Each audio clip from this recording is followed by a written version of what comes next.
You are like the OG explorer of the Egyptian labyrinth. So like way back you did a crazy big expedition in 2008. Yes. That eventually got you banned from Egypt. Is that true? Yes. Yeah. It's crazy. That is crazy. Yeah. How did this whole thing start for you? How did you get interested in this stuff? And then what led you to your expedition, and explain to me how the expedition went. Yeah, it's for me it came all in steps, because initially I had no idea to end up organizing and coordinating a whole expedition in Egypt. I started out like with creation of art. So for so many years I was into art installation, conceptual art, and I was making installations with radio telescopes capturing cosmic radio waves and then translating them to sound and light installations. And then suddenly, I got like very interested in ancient Egypt, lost civilizations as well. Mm-hmm. And I wanted to contribute to the whole field.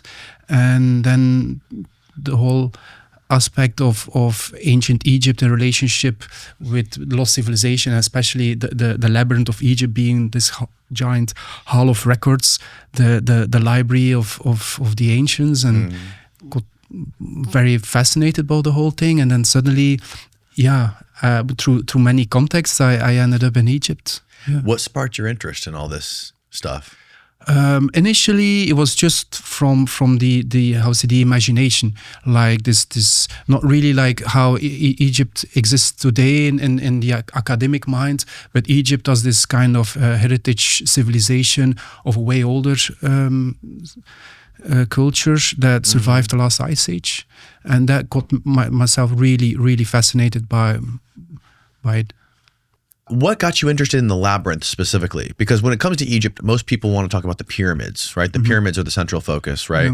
Yeah. And there's been many really interesting books about the pyramids and different theories on what they were used for, and that seems to be where most of the attention goes to. Yeah. And there was even that recent scan by the Biondi guy. I'm sure you're familiar with that. I'm sure we'll cover that at one point. Okay. But you have dedicated all your focus to this labyrinth. Yes. Why is that? First, the pyramids are present. So for me, the big pyramids of Giza definitely sparked my interest, because once I saw these and then afterwards visited them, I really felt that they are made and from on a whole other level than everything that's done afterwards.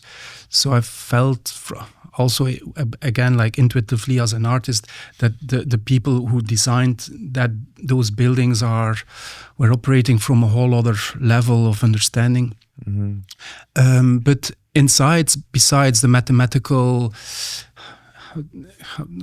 designs and all these very sophisticated integrations of the understanding of how the planet works and so on, there is no written hieroglyphs. There is no information there. It's completely mute. It doesn't say anything at all. And in contrast to that building, those buildings, the labyrinth is the complete opposite. It's always been described as being this giant stone library with over 3,000 rooms full of hieroglyphs, the Hall of Records, all the information of the ancients. So the big library.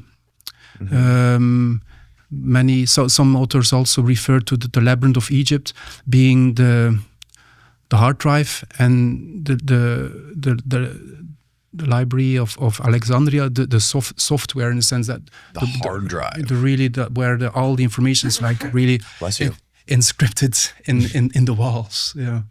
Wow. For like a very strong backup.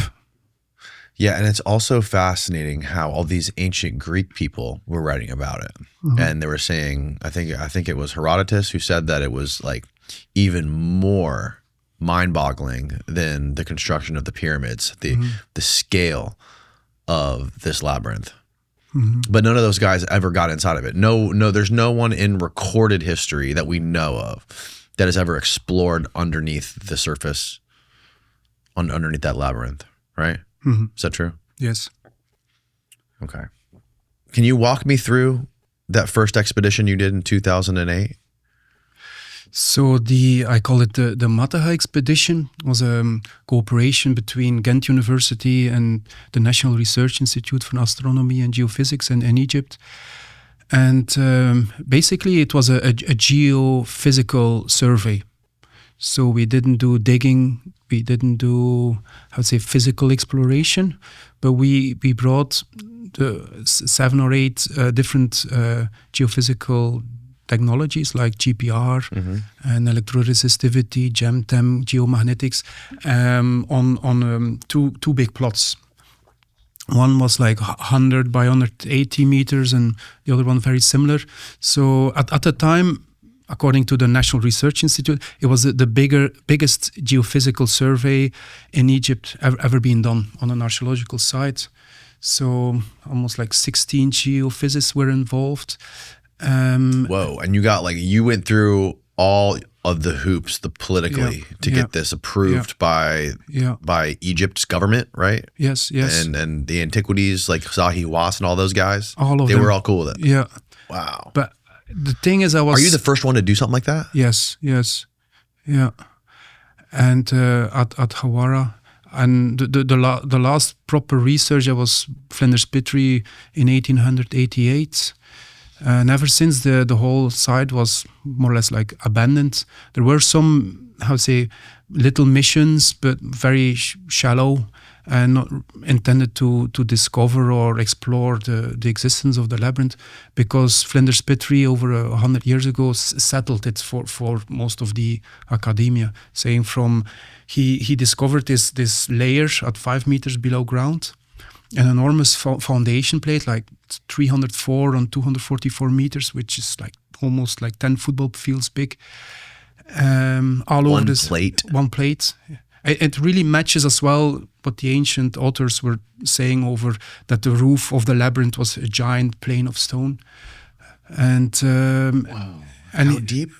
And that was 5 meters. 5 meters. 5 meters deep. So seeing these ancient authors were referring to the labyrinth as like two buildings, two stories, each containing 1,500 rooms, and the roof being like completely flat. Like I thought maybe that's the roof of the labyrinth, or it might be the floor of the first layer, and that the top layer is gone. And that was confirmed by this research, the Mataha Expedition, and they said from underneath that giant stone foundation they found like hundreds and hundreds of rooms and enormous big walls and grid structures. So they confirmed the existence of still huge remains. And ever since I've been like trying to get back on with the boots on the ground and see what. So give me an idea as far as like the volume of the entire labyrinth. What could you compare it to? Oh, it's enormous. It's like 304 on 244 meters, which is around like 10 football fields big. So I don't know. 10 football fields. It's because these, like Herodotus describes that if you compile all the temples of ancient Greeks, it still doesn't match the magnitude of the labyrinth. And he even also refers to the giant pyramids of Egypt. He said even those pyramids are massively big. The labyrinth surpasses them in greatness. What is the total height of it from like the base to the roof? According to the descriptions, let's say that every level is like around 8, like or 10, maybe 20 meters. Okay. But so that's what we want to find out. But the mother rock itself, which is around minus 18 meters. Yeah. And the what rock? The mother rock. What is that? So if you start drilling with core drills, and then you see that at around minus 18 meters, it's like solid rock. From there's no debris and yes. And bedrock. The bedrock. And then later in came the satellite scans. It was like 2014 and another one in 2015, and they completely skipped the first 18 meters. And the first one confirmed like 4 layers underground at minus 30 and then 60, around 80 and then 100 meters deep, enormous spaces. And then the second one, the British one, also reconfirmed it, and they added even way more other things to it. So that was a pretty a surprise and a shock for me. So ever since, I'm trying to uncover it. If you enjoy watching our show on Spotify or YouTube and you want to be more involved, I encourage you to please come check out our Patreon community. Not only does our Patreon community get every episode you see on YouTube early, fully uncensored, and ad-free, but we're also doing Patreon exclusive episodes as well as live Q&As, and you can get your personal questions answered by our guests every single week. For me, being able to collaborate and communicate back and forth with our Patreon community every week has been huge. And this is my way of saying thank you for the cost of a cup of coffee a month. Now back to the show. So after you guys did that first expedition and you did all those scans and you've discovered all those giant rooms in there and how big the scale of it, the volume of it, and what did you do with the findings and the data? The first research was just published. They published it. Published what, like on a journal? Yeah, like a scientific journal, and it was published online. And there was also like a workshop presented at the National Research Institute in Egypt, and up there the 48 Supreme Council councillors were all present, and we presented the whole thing, and they were all very impressed, and people from UNESCO were also present, and they said, we need to move forward with making it like a World Heritage Site. So what's UNESCO? UNESCO, it's the part, the cultural wing of the United Nations, the UN. Oh, okay. Yeah, okay. Yeah, and it's a pretty important international organization, and then because we had so much interest in Belgium itself with presence on that, the Ghent University said let's organize a whole conference and invite these Egyptian top persons like Zahi Hawass and the involved people of the National Research Institute and people from University Cairo. So Zahi was declined to come, but all the others came, and then we had this very big conference in Ghent with a completely overcrowded aula with 500-600 people, and so we presented. We had also a lot of press present, like ABC, NBC, all the European press, and then it exploded. Also in the newspapers, like it was front page on all newspapers and so on. And then a couple of days later, I got this call from Egypt, from the National Research Institute, to completely pull it. Pull it from the journal? Yes, just pull it from the website. I was not able to do any interviews anymore, and they were all completely afraid, actually, because they were threatened in Egypt. And they were what? Threatened, like they get like threats. The National Research Institute, threatening. Yeah, so they are part of the military complex, and so it was like considered a national security breach. And then Zahi was furious, and one of his friends, Professor Gamraoui, he called me and he said, we have like a very serious situation because you are put on the blacklist and you're not able to enter Egypt anymore, and it's a very serious situation because it's like going out of went completely south, especially because the Belgian king he came to Egypt in a diplomatic mission, and there he talked with the wife of Mubarak, the former president, and the wife of Mubarak was a personal friend of Sahiwas. And then the king had this magazine where on the front page said like Belgian discovery, Labyrinth of Egypt, and he showed it to the wife of Mubarak. She was like completely shocked, and then she called Sahiwas, and then it went all ballistic. Oh my God! Yeah. And that's nuts. It was wild, because as well at the University Ghent, everybody was in complete panic. Not to mention the people in Egypt themselves. And for me, the really. But you didn't do anything wrong. Like you literally got permission to do this, yes. And you did what any scientist would do. Yes, we followed the whole line of doing like a proper workshop presentation of the whole Supreme Council of Antiquities.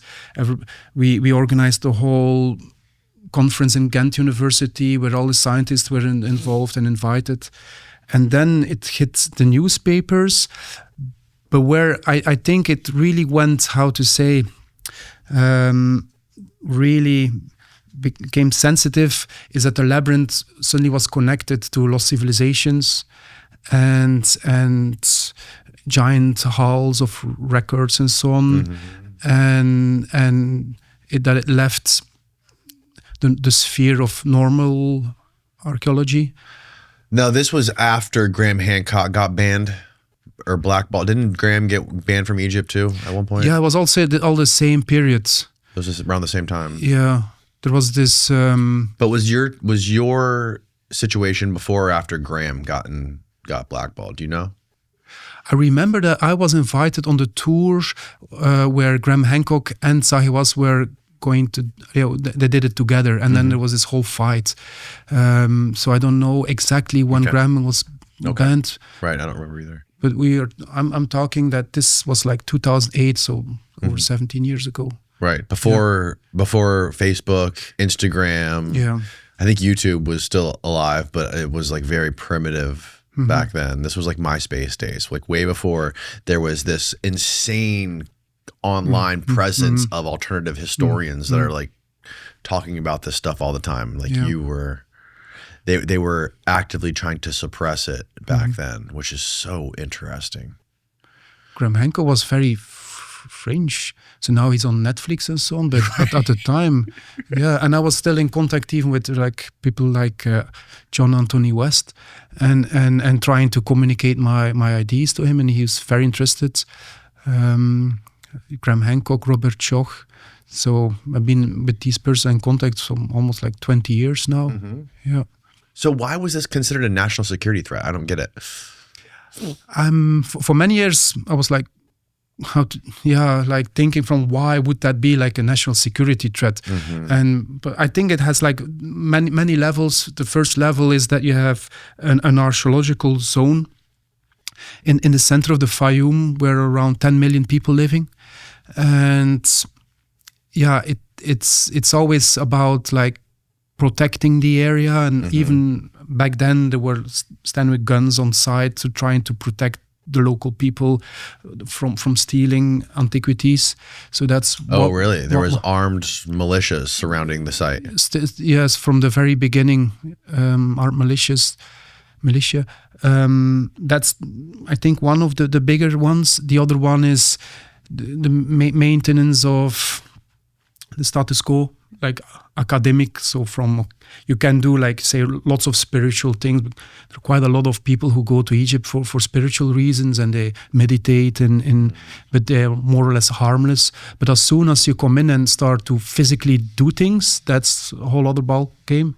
And so far we have quite a lot of research, even like Graham Hancock and Anthony West, and many who talk, but there are very few people who walk, and that was one of the first, I think, researchers in Egypt that went beyond just talking. I can understand it from that perspective, why it would be a national security threat if you're uncovering some insane, huge archaeological site that's been untouched.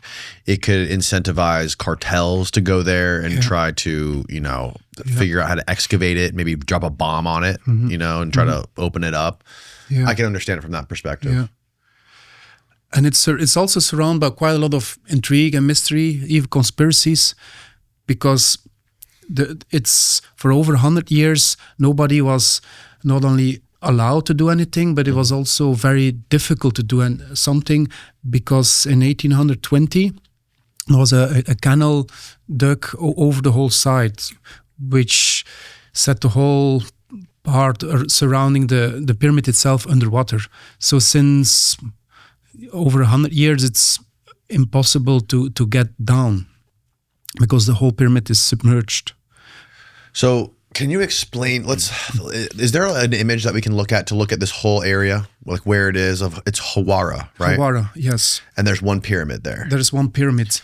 Is there like a map or something that we can look at, or like an aerial view of the... There are some old plans. I think the Lepsius PDF from the historic map. Even if you just Google Hawara. Yeah, just Google Hawara. Just Google Hawara, Steve, and let's just look at it on a map. Just click on Egypt. Okay, Egypt. Yeah, so maybe you can also zoom in, maybe. Yeah. So you go to the Fayum, which is this leaf. Yeah. So zoom in. Yeah. The Fayum. Yeah, there a little bit down. Oh. Yeah, there, and that's like a leaf, and it has like a green part entering the whole thing. Yeah, right there. There, a little bit to the left. Yeah. And now bring the whole thing down a little bit more. Other side. Yeah, even more. Oh, I see. More. Yeah, there and the left. Yeah. Oh. Yes, wow. there. Yeah, okay. there. So up there you see the pyramids. Oh, yeah, wow. it's a mud brick pyramid, so it doesn't look. Where's the pyramid? That's the pyramid. Right there. I see it. Yeah, the pyramid of Amenemhat, and then you see this channel. Yeah. But something very weird about the channel is the channel goes uphill. So in the past there was no channel running Steve, across. Go back in on it. Running across the side. So this channel was made when, in the 1800s? 1820, just after Napoleon visited the site. So you had Linand de Bellefonds, the engineer who also built the Suez Canal. He was ordered to build quite some channels, water channels in the Fayum area. And so instead of following the old path, which was running across the green area, he decided to go straight to the pyramid and then turn left.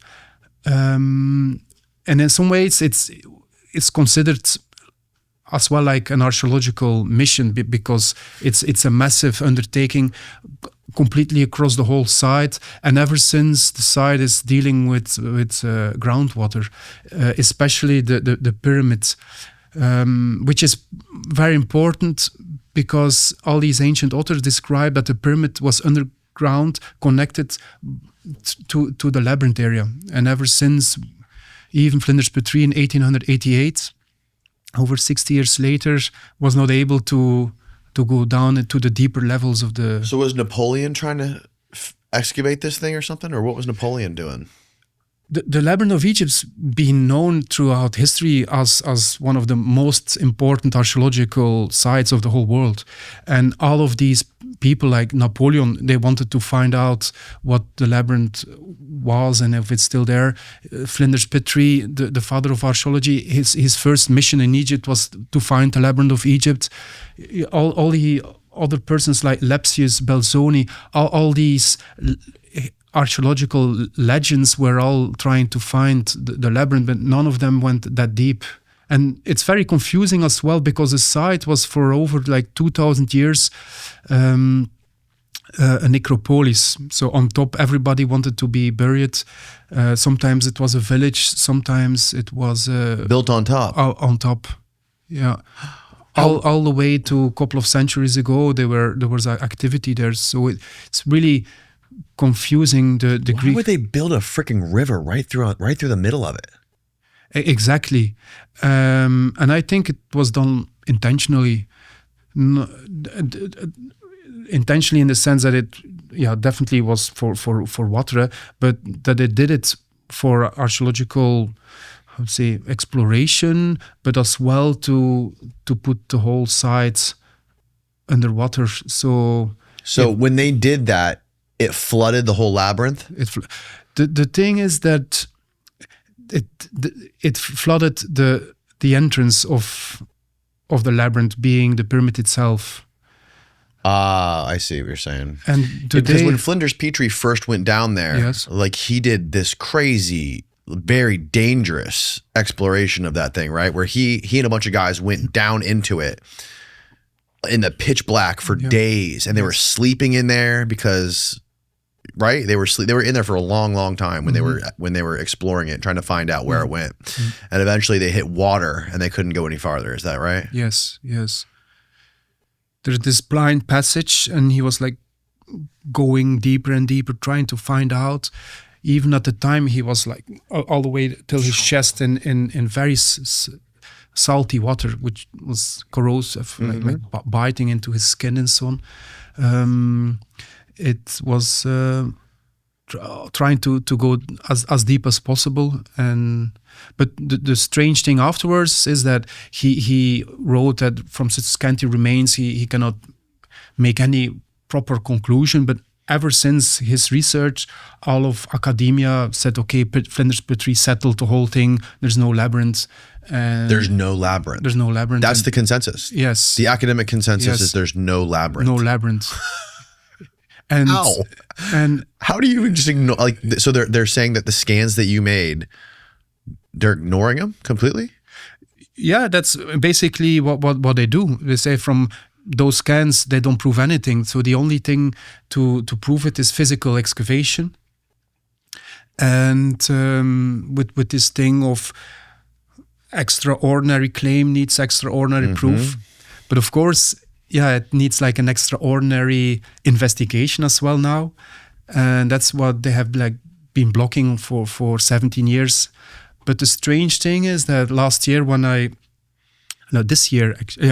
started up I opened up the whole project again with sending people to Egypt and map the archaeological ecosystem and start contact all these people from Supreme Council and all the people working for the government and so on, trying to see how we can bring it forward and talking to very high level academics. And you're doing this? Yes. Yeah, with my foundation. What's been the response so far? It's pretty, I'd say, impressive in the sense that we designed a Hawara master preservation plan, like a way from how to move the whole project forward, very contemporary. So not treasure hunting, but really saying from, okay, we need to preserve the site. The pyramid is having very serious issues with groundwater and erosion and so on. And it was all put together in this master preservation plan. And then myself, the last so many months I spent most of in Egypt. And as soon as I left Egypt, a week later, we got these phone calls from friends in the United States, Trevor Grassian, because he was visiting the site with a tour group, and he said they are like excavating here. I said this is not possible because we need first to drain the site and do the whole process. And no, sure, they are excavating right now. When was this? This was in early March of this year. Yes. Oh, so you've been back? Yeah, I was back, and I went back again. But at that time, they started excavating, and they are still excavating, and it was complete shock. So from suddenly they jumped over the whole thing, over the whole master preservation plan, and first putting the site, they drained the site, and so now they are like full on excavating the Egyptian government itself from the Fayum Inspectorate, and it's a very properly done archaeological mission, and now they are at the first levels. So they are like exposing giant megalithic walls, and according to the interviews online, they mention that they will go down as deep as they are able to go. Really? Yeah. And they just started this in March? Yes. Holy shit. Do we have any images of this? Yes. I think the recent... And so real quick, go back to that. What is going on in that picture where those guys are dragging that cooler looking thing? This is GPR. That was like one of the tools that we used in 2008. Oh, for the Mataha Expedition? For the Mataha Expedition, okay. Yeah. Wow. Is this what you're talking about? These ones, yeah. these were images from in March, so they are way deeper now. I think there's another one as well. Yeah. Holy. wow. Yeah. Yeah, there's nothing there. Yeah. So What do you mean there's, oh, you're being sarcastic. I see what you're saying. So it looks like they're just stones stacked on top of each other, right? Yeah, and they're still going deeper and deeper. And the idea, according to What's that? Ahmed Sobhi, these are like parts that they are recovering. These look like parts of pillars and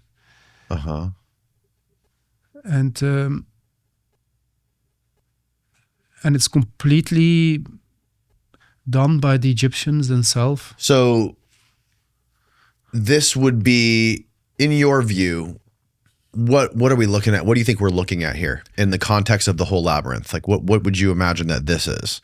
But this is not deep. It might be like only like 2 meters or so. So, and at around 5 meters is where this whole foundation layer is situated.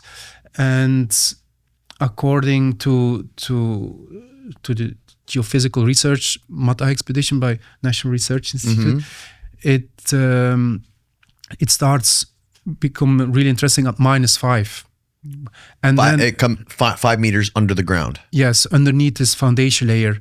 And according to the satellite scanners, it becomes really interesting at -20 when they hit the mother rock, because so far this building is the bedrock. The bedrock, yeah. So 20 meters down is like the floor of the labyrinth. That's so. Everything above 20 meters. Okay. Is built like these blocks built, but everything below 20 meters is carved out of the mother rock, out of the bedrock. Oh. Yeah. Oh. So then it becomes more like a cave. How many feet is a meter? A meter? Do you know what meter to feet is? It's like a yard. It's very close to a yard. What's it? But what is it in feet? A meter is about a yard. Yeah, 3.2 feet.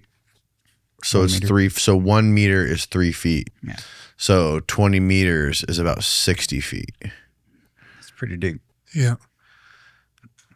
So okay. So you think below 20 meters there is still labyrinth structure underneath 20 meters, but it's all carved out of one piece of rock.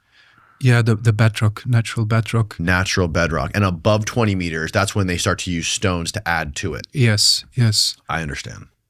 And according to Herodotus, he was able to visit the upper layers, the enormous building, but he was not able to go down the deeper levels. Why? Because there was no permission for him. It was only by the Egyptian priests, and you had those sacred crocodiles who were present. Sacred crocodiles. Crocodiles. Wow. It was the culture of Sobek. And we also know that the labyrinth was there because of the finicity of the Crocodilopolis, the city of the crocodiles. Oh, yeah. shit. Yeah. But according to the recent satellite scans by Merlin Burrows and geoscans, the spaces below that are like carved out of the bedrock are enormous. They are like one space is around 100 meters long on 40 meters wide. And so is this from your first expedition right here? No, this is from the latest satellite scan research by the makers who later founded Merlin Burrows. This is the Merlin Burrows. Yes. And what year was this scan done? This was, I think, early, 2015. 2015. Yeah. And what are we looking at here? Can you break this down? Like, there's different colors. It looks like a seafloor or something like that. And I can see like little square sort of like imprints in the ground. How do you translate this? First, it's the scale. If you know how big it is, pretty impressive. So It's so like the central room there, the central thing. The purple channel in the middle. Yeah, the whole thing. It's separated. It's like one big space, like an atrium. Yep. Like the size of like. Punch it on one of those, Steve. Punch it on like the left or the right one. There you go. It's like a shopping mall, where the altitude is around 40 meters. It's where you can see all the different layers coming together. Mm-hmm. And then in the center is this cubic space of around 40 meters on 40 meters. What's the cubic space that's 40 meters to 40 meters? The central one, they are there.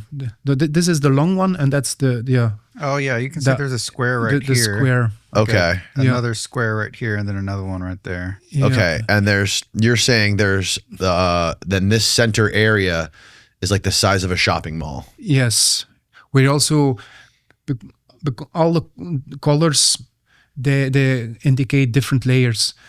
So the yellow is at the top, and it goes down then with orange, red, and all the way. And purple. Because this is the inverted one, so it appears like the reverse. So so because you have also like a complete moat around the structure, and that was very. Yeah, it has the shape of an omega. Okay. And that's very distinct. And was quite a surprise because the archaeologists involved from University College London, they immediately made a link with the moat around Saqqara that they recently discovered as well.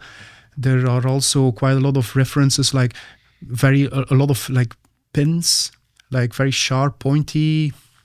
On the other one, what is that? And these were recognized to be Persian tomb shafts. Persian tomb shafts. They are shafts which go really deep, 30, 40 meters deep, and at the very bottom there is a tomb. Whoa. Yeah, and so this is from later periods. But the main thing about the massivity of this building is that you have this central atrium, and what we hide for so many years after NDAs and so on is that the central atrium contains as well like a gigantic element. NDAs? You had to sign NDAs? Yes. Over 10 years, there's still some going around. Yeah. Who made you sign the NDA? So it started with the scanners themselves, then the people involved, and also it was not only NDAs towards ourselves, but also if we show these images to other persons, they were not going to run with, especially media people. Yeah, because we had some really bad experiences before. Because if you bring about these things and the Egyptian government and so on comes across them, it makes things really difficult to move forward. So one of the reasons why the first expedition succeeded was that we kept as low profile as possible. Right. Yeah. Until everything was completed and you already processed all the data. Yes. Okay. But if you tried everything to move it forward, and personally I organized several expedition applications myself, where I put like several years in to bring all the universities together, and they are always like rejected. Then you need to start doing other things to move the project forward. And one of them is publication of what we have to raise the public interest, and so far it's working because the Egyptians are now on site excavating. The question is still, are they excavating with true intent to go down, or is it just like planting their flag and later saying from, okay, we did something and we confirm there's nothing, because so far they are still very shallow in depth. So because it only becomes very interesting minus 20 meters. Have you talked to anyone in Egypt, like officials in Egypt, about this excavation and how deep they plan to go, or have you spoken with anyone? Yeah, that's what I do, like full time, like talking to ministries. I mean, since they started their current excavation. So far, yes, I definitely, because not maybe directly, because I have quite a lot of people that I'm coordinating and working, collaborating with, or people within the Supreme Council themselves and within the governmental positions, and they're also on it. But so far, it's still, for me, extremely difficult to move forward unless that we have lots of support. Now, you said there was an NDA that you had to sign, that you found an element in the middle of it or something? Yes. What was the element? The element is metallic, so not stone and not wood. So it's like an object. An object which is huge. For an object, it's freestanding. It's around 40 meters. 40 meters. 40 meters. It's 120 feet. It looks at the whole atrium. So this shopping mall type of space is completely built around it, or that the atrium is created to put this thing inside. And there are quite some speculations on what it might be. Did you have any scans that show this? It's one of the scans is this black type of it's centrally inside this big atrium space. Yeah. One of the scans that we were just looking at? Yeah, so above it, like the former one. Yeah. Yeah, you already passed it. Oh, I did. Tell me when to stop. Yeah, there, stop. And so at the above one, up here. there, yeah, the black thing there. That thing, yeah. It's a little bit, bigger than it appears to be in reality. Even in the videos which you can also watch online. So the green represents what? The green represents, it's a kind of depth. Yeah, it's like an deeper. The more blue, the deeper. Bluer the deeper, and yes. Green is the more shallow. Yes, and the very top is yellow and black. Black is around it is default. But the little black specks are all kinds of objects at the shallower levels. Yeah. All the black specks are objects on the surface? Yeah, very, very close to the surface. It might be also like 5, 6, 7, 8 meters deep. But the blue one is around 100 meters deep. So it's massively deep, and the spaces are also very, very big. And how deep roughly is the green area? I think the green area must be around 40 meters. 40 to 30 meters. So there's lots of big black chunks. Yes. Some of them are just, default. Other ones are artifacts. And it concerns this kind of... So what about those two bigger, longer black ones above it? Yeah. What are those? I wish that the makers was like here to be able to explain everything, because he was the satellite scan expert. Who is he? He is the one who was created and brought about the satellite scans. So he used to work all his life for the Royal Air Force, and he was like working on one of these SAP programs, like the special access programs relating satellite scanning at the Manwith Hill in Harrogate, England. It's it's the biggest satellite ground station in the whole world. And America's also cooperating with them, the NSA. And so he was one of the topper levels people there, specialized in, first he told me, scanning landmines, and then they went deeper to see and scan by satellite bunker complexes in Asia and so on. And also he was also involved in tracking submarines, so they were able even to see submarines with the satellite systems. And so when he retired, he became very interested in ancient sites and so on. And so he was able to connect with my friend and co-researcher and Andrew Barker. And then, because of the whole context of the labyrinth being so extremely important and so on, he was able to convince several people who were still working at the Royal Air Force to process the images through their very sophisticated computer programs and servers, because it needs quite some energy to completely process them. And then they came out, and that's so what we see up here is, they call it like a master image. It's a compilation of lots of different technologies together. It's not just like one thing, like it's not only like LiDAR or tomography, it's a complexity of several of these technologies together. And did he explain to you why he believes that that long cigar-shaped black spot is metallic? So according to what he said, and the whole video is now on Odyssey as well, is that he said that this element there is definitely metallic, but he doesn't know exactly what kind of metal, because he never saw it. And he either speculated it might be as well something as kind of orichalcum or electrum.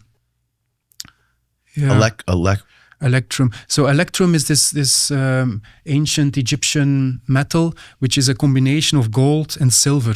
It's been used in the past. It's a kind of alloy. And then you have, and the other one is called, like, I can't pronounce it very well, orichalcum. And that's the mythical metal of Atlantis. So the mythical metal of Atlantis. Yes, yeah. How do we know about that? It's also in the text of Plato. Oh, Plato wrote about it. Yeah, he. Okay. Orichalcum is a legendary metal from the ancient Greek and Roman writings. Plato famously described it in Critias as a precious, gleaming red gold material mined in Atlantis, ranking second only to gold in value. Interesting. Yeah. Oh, wait, it says archaeologists discovered 39 ancient ingots of orichalcum off the coast of Sicily in 2015, confirming it was an early form of brass. Oh, that's wild. That's an interpretation, right? In a sense, according to Plato and others, they say it's more like the golden copper, or that it was a very specific metal on itself. Some say now that it's like brass, a combination of zinc and tin. So do you think that thing could be like some sort of like big shrine or something like that? Some sort of like statue or idol or something? We can only see it from above, so we don't know. It's like it's a stretch to make any kind of speculation to what it could be, for sure. So it might be disc shaped. It might be like we only have a two-dimensional view of the shape. We don't know what the layout of it is, or what angle we're looking at it from. Yes, so it might be like a shen ring, which is like an Egyptian amulet symbol. Might as well be more exotic, like a Stargate, or which might be as well this mythical circle of gold, which is coming out of the books of Albert Schlossmann. He's one of these early French researchers that translated the Book of Death, and he was able to take out quite a lot of more information that most language were able to translate, because the book itself is like a whole bunch of magical spells, and only like 20% is understood. 80% is for most people just like magical spells. They don't know what it means. And so he was from his background of being a computer decoder, able to take out quite a lot of new insights. And so what's this guy's name? Albert Schlossmann. Albert Schlossmann. Is he still alive? No, he died, I think, even in the 80s or something. Oh, wow. Yeah, and so he make references to the circle of gold, but more as a kind of mathematical tool to calculate cataclysms, earth cataclysms. Oh, wow. Yeah. So the idea is you have a circle, and you have this concept of the precession of the equinoxes, around like 25,920 years. And the zodiac system is based on it, and as well the 360 degrees of the circle, which is all invented by the Egyptians. So because if you divide 25,920 years, which is the whole full great circle, Yes. then you come to 72. So 72 degrees is 1 degree. 72 years is 1 degree of the 360 right. Circle. And when you're explaining the precession of the equinox, the way the Earth wobbles when it rotates, for a full rotation, 72 years, you're saying is 1 degree?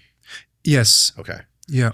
And it has 360 degrees, so 72 times 360 would be a full precession. Yes. Okay. Yes, and then you have the ages as well. I think 72 multiplied by 30%, because 12 times 30 is the full circle, and they come with 2,160 or something, and that's an age. So now we are at the end of the age of Pisces, and so the whole thing with the circle of gold is that it is a kind of tool to calculate these cataclysms, which happen on a cyclical basis. See, that's what's cool, and that's also what's so frustrating to me about this. Our view of the past is so pigeonholed, because academia, archaeologists are so pigeonholed because they're not. I mean, this is a general problem within all research. They have their blinders on. There's no interdisciplinary outreach, right? Like you should have the people that are excavating and the archaeologists. They should be talking to geophysicists, astrophysicists, people who decode ancient texts and look at different artifacts, try to figure out what they mean, so everyone can try to have like a broader picture of the past and try to fit the puzzle pieces together to get a more clear picture of what was going on. And I feel like that would be a way better way of trying to figure out what was going on. But it's not done that way for some reason. But it seems like at least you're trying to do that. Yeah, and I'm trying to push it even further in the sense that now these texts are translated by linguists who have a poor understanding of mathematics or astronomy or astrology, not to mention all the other sciences. But if you are able to feed this technology, I have to say these texts into an AI system that's very knowledgeable about all these sciences, and it can calculate all these very sophisticated astronomic programs and so on, and then you start translating text from all these different point of views, then you might get some deeper understanding of what's being written there. So then maybe all these magical spells, which nobody understands today, might become very understandable. And so that's why I also started the Hawara Data Initiative. So in the sense that we are now, we have like a team of data hunters, and they are searching for everything that we can find on Hawara, but as well in the broader perspective, and putting everything into a digital archive. And then in a later stage, we'll start running large language models on it that we are developing, so to better understand the bigger picture of what we are dealing with. When do you think, if you were to speculate, the labyrinth was built? According to normal academia, it's built by Amenemhet III. Well, according, they don't even believe it's there, right? Yeah, yeah, or that it's like lost, that it's completely quarried in the ancient, Right. like they just took all the stones and they built something else with it, and partially it's true in the sense that the whole casing stones are all gone and reused. Same for the whole building itself at the top levels, completely gone. We only find remains, but the whole understructure that's carved out of the mother rock seems to be like designed to resist time, and we have no idea how old that is. Might even go all the way for tens of thousands of years, so we don't have any idea. And the biggest question today is that we don't know what's there, how big it is.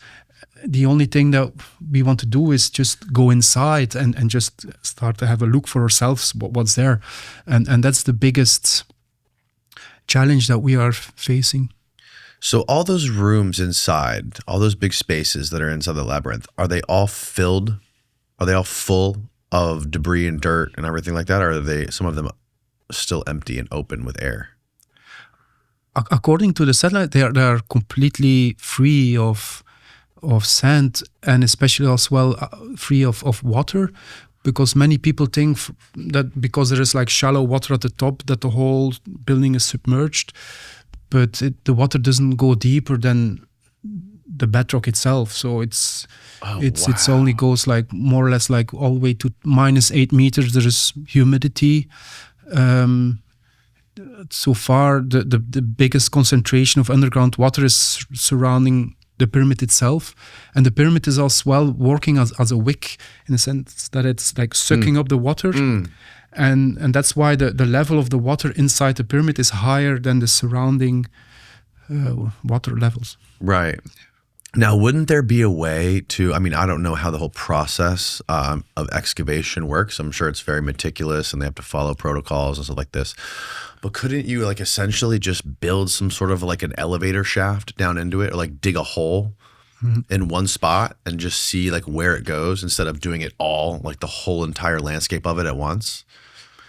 That's exactly what we want to do. In the past, the archaeology is done in a very destructive way, creating like big holes, and it's very similar, like opening up, like in the past, the whole intestines and putting everything out and then put it back in and sew it every season. So now we can do non-intrusive archaeology, like with pinpole, like boreholes, and then putting in cameras and laser void scanners. Right. Like in a very sophisticated space age way. Yeah, like in the pyramid, right? They drill little holes like in the shafts or whatever. They did this long time ago, where they stuck those cameras up the Gatenbrink shaft. Exactly. So something very similar, but it's still quite a challenge for even the academics to move forward with, because the challenges in Egypt are very difficult on the aspect of heat and dust and desert storms and so on. So therefore you need to create some kind of field station, research station, where all these very sophisticated high-tech tools can be live. Yes. And so from there on, so if we then drill a hole all the way down, like let's say to -40, 50, 60 meters, very narrow boreholes, and then we can put the whole field station on top of it, and from there we can go down. And if we can do it in Antarctica, why can't we do it in the desert? Yes. I think I have also like a visual on this field station research that I'm like developing. Oh, the animation? Yeah, the animation. Have you proposed something like this to them? I'm busy now with organizing a symposium just to present the whole thing, because at this moment they are still doing archaeology like in the days of Howard Carter, with very simple wheelbarrows and buckets and primitive and very primitive in dust and with field notes on with paper and so on, and very difficult task. So this is the animation. Let's see it. No, this is the animation of the domes on site of Hawara. Oh. Yeah, this one. Yeah. Oh, okay. Yeah. Yeah, So- like a moon base. yeah, it's a moon base. Yeah, so we create a field research station, and that's what I am now developing with several engineers, because it must be completely autonomous. And so we have like our own electricity, our own air filtrations. And then the whole idea is like we see here that we have a shaft who goes all the way down, and then we can. Would you send people down there? Initially, I think first like nano bird robots and laser void scanners to map the interiors of these spaces, so that we can have an idea of the size and the magnitude. And from inside, the whole idea is to try to find out like the way out, an exit. If we are not able to do so, the whole idea is to make more like manhole size. We have to find a very brave archaeologist to be the first man in the labyrinth. Yeah. I think we should get Flint Dibble to be the first one. Exactly. Yeah. We put him in a hazmat suit. He will be the Neil Armstrong of the labyrinth. Yes. That's one small step like for man. in a cage, like in the movie of the sharks. Yeah. You hear that, Flint? We need you. That's incredible. What is that bird? Is that like a hummingbird you drew on there? Yeah, it was one on the nano front, bird. the front page of National Geographic was a nano bird, one of the very early flying drones. Oh, okay. Yeah. And for me, it was like very visual, because it related to ancient Egypt and this nano bird flying, and as a kind of surveillance first entry. What was your take on those Biondi scans? Those scans that came out a couple of years ago, that took over the internet by storm, where they looked like these giant shafts underneath the pyramids with these boxes on the end. Yeah. What's your view of all that stuff? My view was I was very impressed. Yeah, in the sense I worked with scientists for a whole time. Like the people from national, these geophysicists, they are very knowledgeable about their technology, but they are not, how to say, the most creative persons on inventing structures. In the sense, it's very strange that somebody who's like very into satellite scans suddenly starts to develop a whole, how to say, and like this master design of what's below Giza. Yeah. And as soon as I saw these images, I was very impressed, especially because it made quite a lot of sense for me. For these things remind me they call it cambusters. You have this scientist William Reich, and he developed quite a lot of how to say designs. Go to that one with the blue shafts. Shaft. That's like he came up with this rendering. Yeah, but the other one was more representative. This one. Yeah, this one. Yeah, that one. Yeah, because at the very bottom there is a massive block, like a cubic block. Right. And that's very similar to those cambusters. So cambusters are placed in nature, and they are able to create orgone. It's a kind of scalar energy. Yeah, and when I saw these things, I immediately related to even all the way to the circular spiraling things are related to it, and so I thought from it creates this thing is that with the books of Christopher Dunn, the Giza power plant, that it's all about vibration. And with these things is that you have, so the Earth has its own vibration called the Schumann resonance. And the Schumann resonance. Yes, and the Schumann resonance resonates with the Earth itself. But over time, it changes. Like in the Ice Age, there was another Schumann resonance than we have now. So imagine that this is like an Ice Age structure, and the Schumann resonance was different than today. So what I think, if this is really there, that as soon as the Schumann resonance shifts again in its former resonance, the whole structure becomes active again. Turns on. It can capture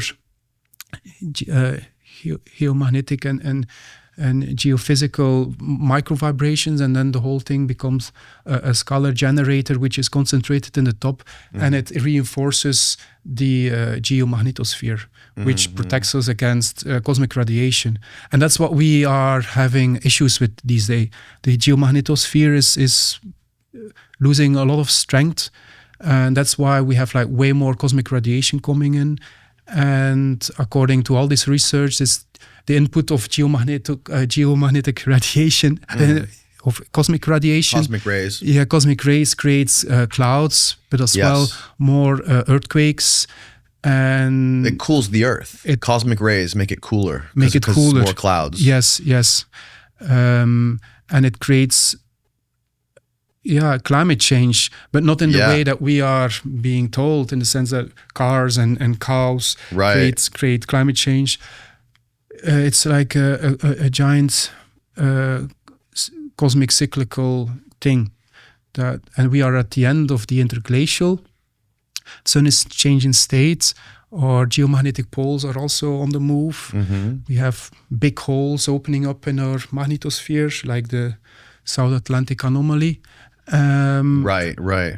And I think everything like starts to like fit together with the ancients and their messages that they wanted to leave behind, the pyramids, these giant structures that are in place to start kicking in.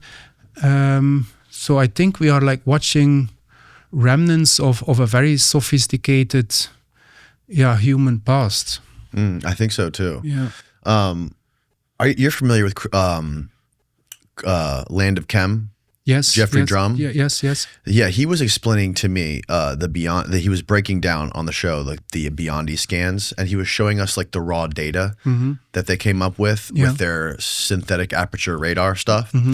And comparing that next to the 3D renderings that they created. Yeah. And it was like a very wide gap. They were being very liberal with how they interpreted the raw data. And when he questioned the Biondi gentleman about it, he really didn't have like a good answer for like, he was like, how did you come up with this to this? He's like, oh, well, we just, whatever. Yeah. There was no good explanation for that. It seemed like they were just being very generous with their interpretation of the 3D model. And they also did a scan of the Khafre pyramid with that same technology, and did a 3D rendering of what the interior of the Khafre pyramid would look like. And there's all these like chambers the size of the king's chamber in there. And Jeffrey was telling me that those chambers, we know for a fact, aren't in there. So like he's making lots of mistakes on his other scans. And even with his scan of the Great Pyramid of Giza, it doesn't really match up. Right? There's not like a direct correlation with the data he's showing in his 3D rendering. Like it doesn't align very well with what we know is in that pyramid. So it's like you're doing these scans under the pyramids, like we see these kind of like, it looks like these lines, these vertical lines, these pillars that are connected to it, but like these perfectly cylindrical structures that you drew with the boxes doesn't really add up. Like you're kind of like filling in the blank with your own imagination here. That was Jeffrey's whole take on it. And Jeffrey also believes that there's these iron veins underneath the plateau there. And he was showing photos of these iron veins that he saw in some of the pits. And I think he seems to believe it's possible that those vertical shafts that we see in the raw data could be iron veins vertically going down underneath the plateau. Have you ever talked to him about that, or? Yeah, in the sense that I worked together with the geoscans, and they came up with these very specific scans of Hawara. And then suddenly we had these other scanners from Merlin Burroughs, completely different type of scan team, but they were able to. There were quite a lot of overlapping things, so it was so. Yeah. And now Biondi is at this moment busy with scanning Hawara as well. So he's like, is he really? Yeah. So I went to the conference in Italy, in Bologna recently, and we discussed this, and he's like on it. So the next scan after Giza is going to be the Labyrinth of Egypt. So, and for me, they always like add something more to it. So they are never the same. There are different type of technologies, but I'm very curious to see what he's going to bring to the table at this moment. And so he's going to do that strictly with satellites. He's not going to be on the ground there. Not on all on satellites. Yeah. So I'm not trying to focus too much on the specificities of exactly how, because these are, I think, technologies that are like in their child's shoes. Yeah. And so there might be lots of interpretation space there. But of course, if these technologies are used for scanning landmines and bunker complexes, the Labyrinth of Egypt is something very hard to miss. The same thing right. with what's underneath at Giza. So maybe it's not exactly 100% what's there, but it indicates quite something. And from all the sites in the whole world, I think Giza and Hawara are the most enigmatic, and yeah, I think you're right about that. Yeah, I'm curious to see what happens with that. He certainly didn't do it the way that you did it. You were more quiet and subtle about the way you went about doing this. It seems like he did it and immediately did this crazy big press release on YouTube, and I imagine that Egypt, the antiquities department in Egypt and the government didn't take that very well when he came out with that, because it was everywhere. Have you talked to any of those folks about it? Yeah, definitely. About his stuff? What is their take on what Biondi's doing? It's more like the art of war. So it's everything is like related. So if you want to attack something there, you create something big, and then it's very strategically played. So in this way, the whole Biondi scan helped the Hawara project, because that claim from Biondi was so huge. Yeah. And so over what everybody was expecting, and it fascinated the whole world.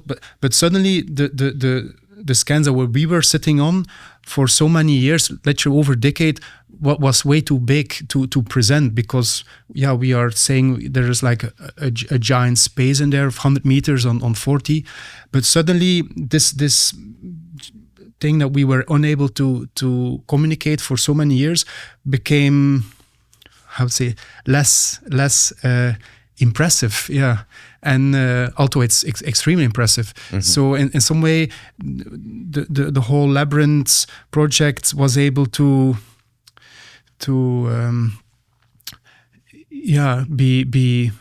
be able to position itself back on the playing board. Have you ever discussed this stuff with any like mainstream scientists or archaeologists or Egyptologists, like people who sit in like the high ranks of academia, less on the fringe side, and like get their take on it or their view on it? Yeah, quite a lot of these people are inside the Mission Hawara project. You have like Fakri Hassan, one of the very well-known geoarchaeologists. He was co-designing the Hawara Master Preservation Plan. There are quite a lot of classically formed and educated archaeologists within the team itself. So it's very how they are not, how to say,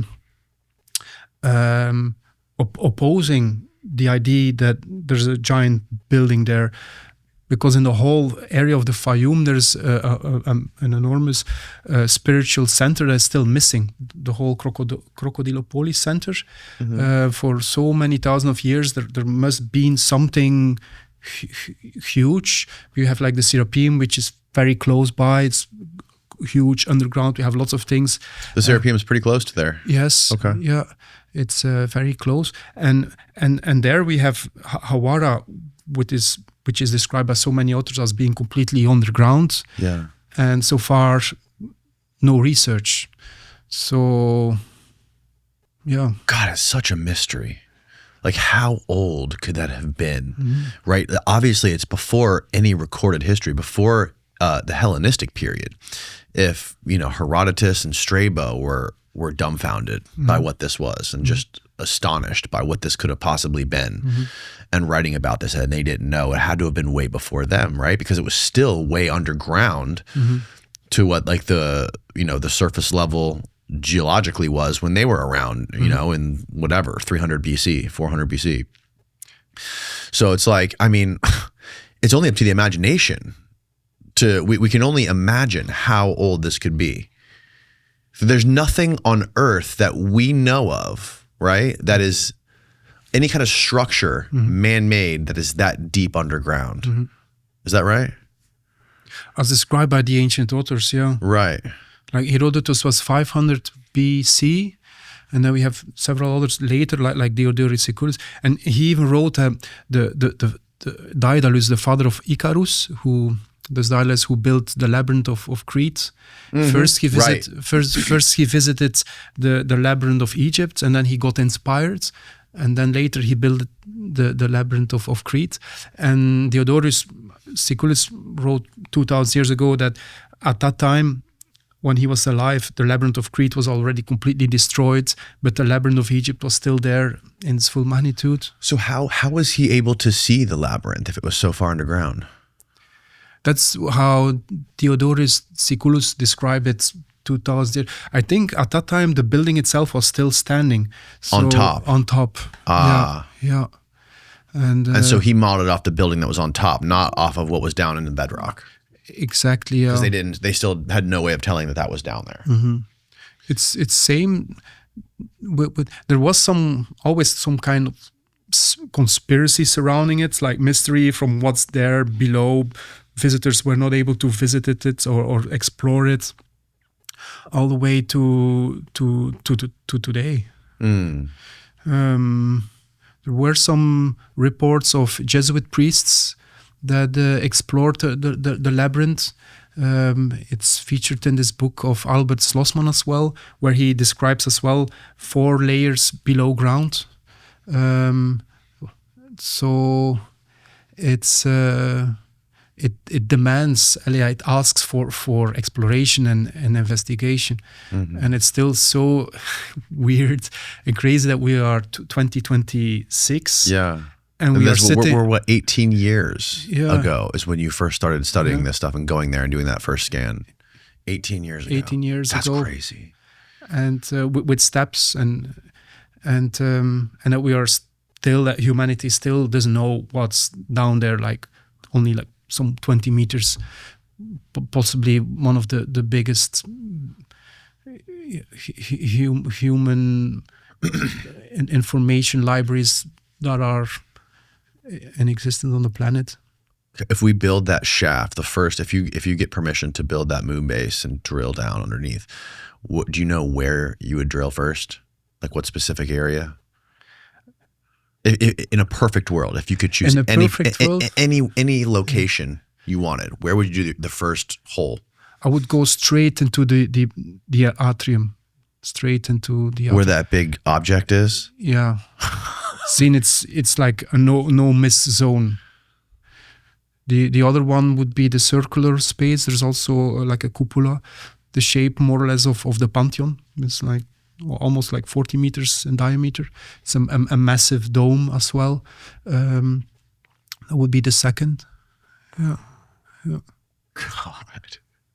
I would be terrified. I'd be terrified that I'm gonna fucking open some sort of Stargate.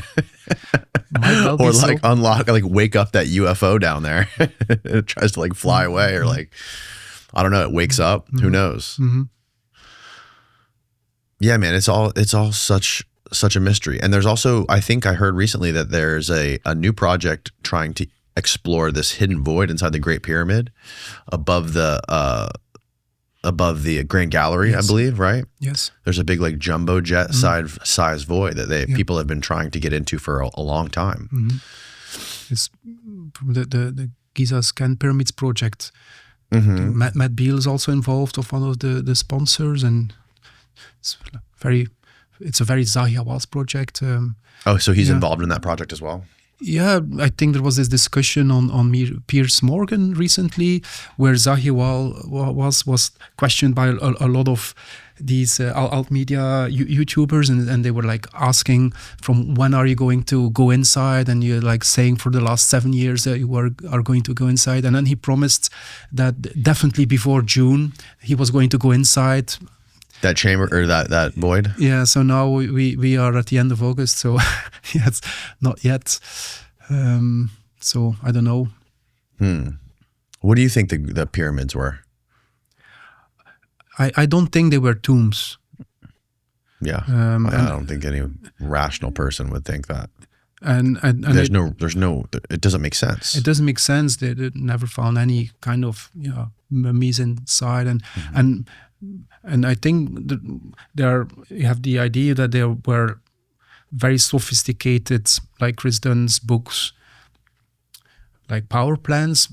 But I do think as well there is a very big level of spirituality involved with the afterlife and the nature of reality, and that they were very knowledgeable about these things and the aspect of vibration and so I think looks so extremely smart and feels so sophisticated that I'm always very humble and impressed when I'm very close to them, because these buildings are, for me, what keeps up my belief in humanity. Because today what we see in the world is so sad and so yeah. And when I watch these buildings and what we were able to realize so many thousands of years ago, it gives me a whole lot of hope and trust. I really like Jeffrey Dunn's theory of what the pyramids were, how they were chemical manufacturing plants for metallurgy and for agriculture. I feel like that just makes so much sense. You know, he said it was very similar to the Fritz Haber device that was creating sulfuric acid, and like you can see they created a complete model of I believe the Red Pyramid, and they showed how the pressure system worked and how it created pressure. It pushed the chemical into the pyramid through this bottom chamber, and it shoved it up into the top chamber. And it's just incredible. Like the way he lays out his theory, it just makes so much sense. And it's not some outlandish thing like a free energy Tesla device or anything like that. It's like, it's not tombs, but it's also not free energy, spaceship chargers. It's this thing that is for a very practical human purpose, which is to enhance agriculture and to help grow agriculture, to create clouds, to create a more fertile environment for resources and stuff like that, as well as for metallurgy. And those are the same types of chemicals, what he describes in his theory, that we use for metallurgy today. So it tracks, because we have all these crazy stones that are around there that are like, cut perfectly as if they're like some giant diamond tipped saw cut them, and with different like marks that go off the beaten path, like it's like they were cutting the wrong way and they had to like recorrect, and they're so thin you could put a credit card right in it, and in granite no less. It's just so bizarre. So yeah, I think his theory, like, for me, is the most coherent one that I've heard on the pyramids. Although Chris Dunn's is fascinating as well.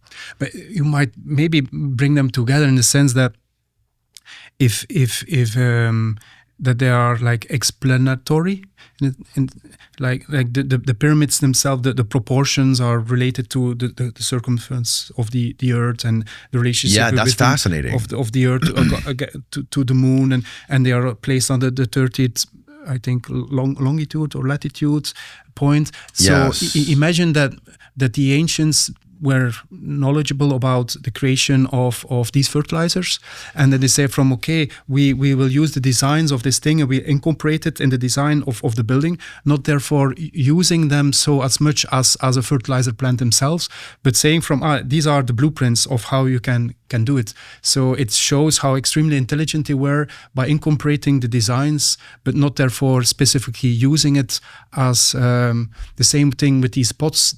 These pots look very simple, but as soon as you start like measuring them, they become extraordinary. And so these are a proof of what they are able to do. And although they look very simple, once you are able to understand and you have the knowledge to measure these things and understand these things, suddenly you start to, it's like a giant book as well, even without any words.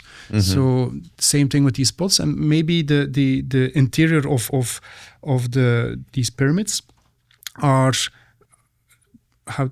blueprints of how to build, how to use, and how to create fertilizers, but not necessarily they were being used as so to do so. Have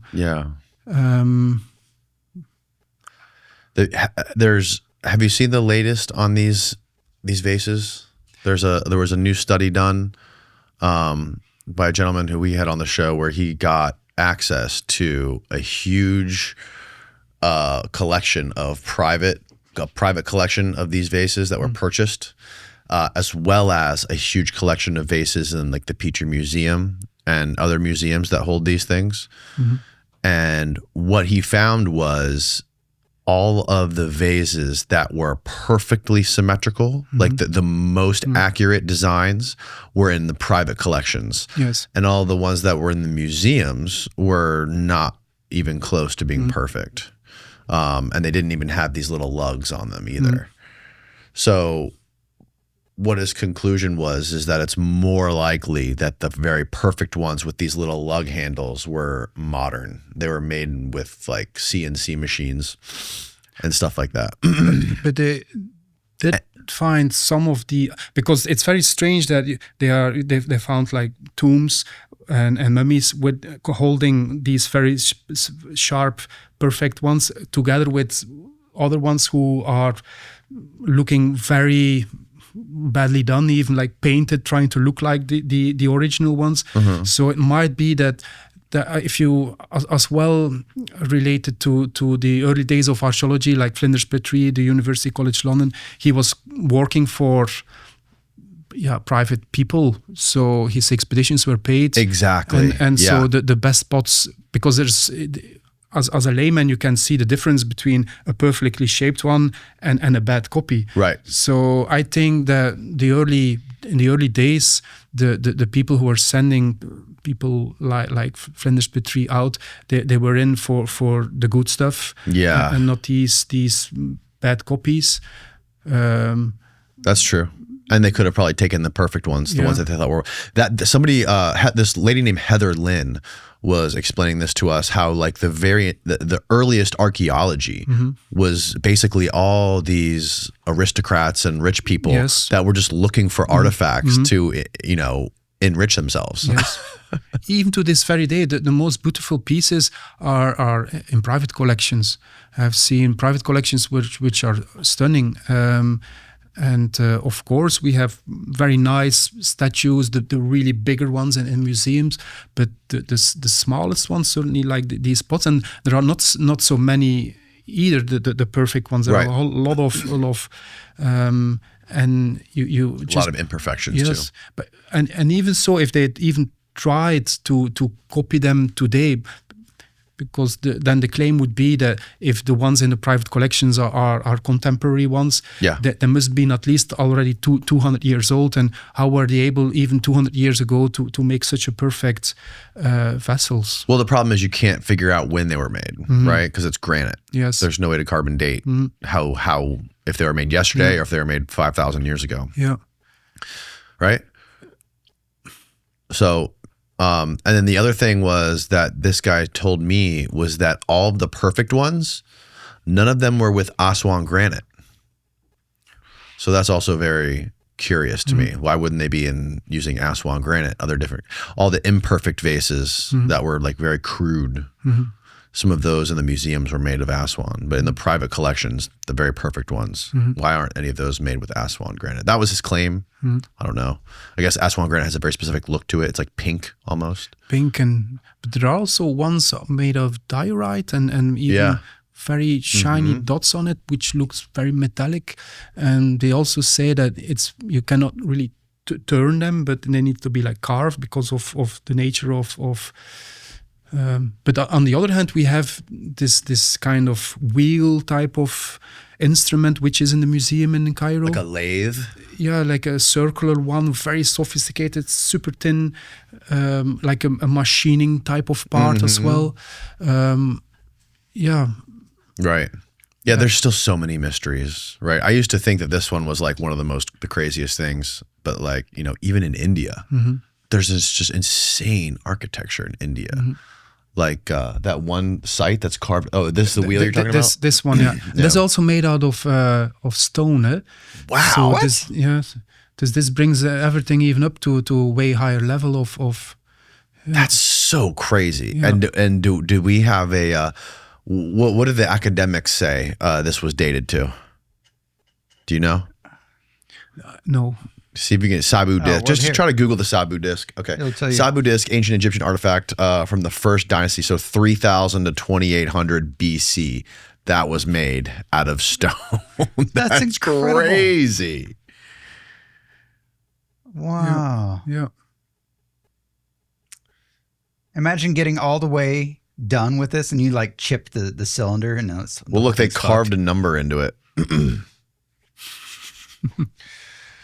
Yeah, man, the mysteries are just never ending, and that's like what fuels our imagination and gets people like you so excited about this stuff and motivates people to just dig into the past and see what else. There doesn't need to be guardrails on this stuff, There's no, why? What's the point?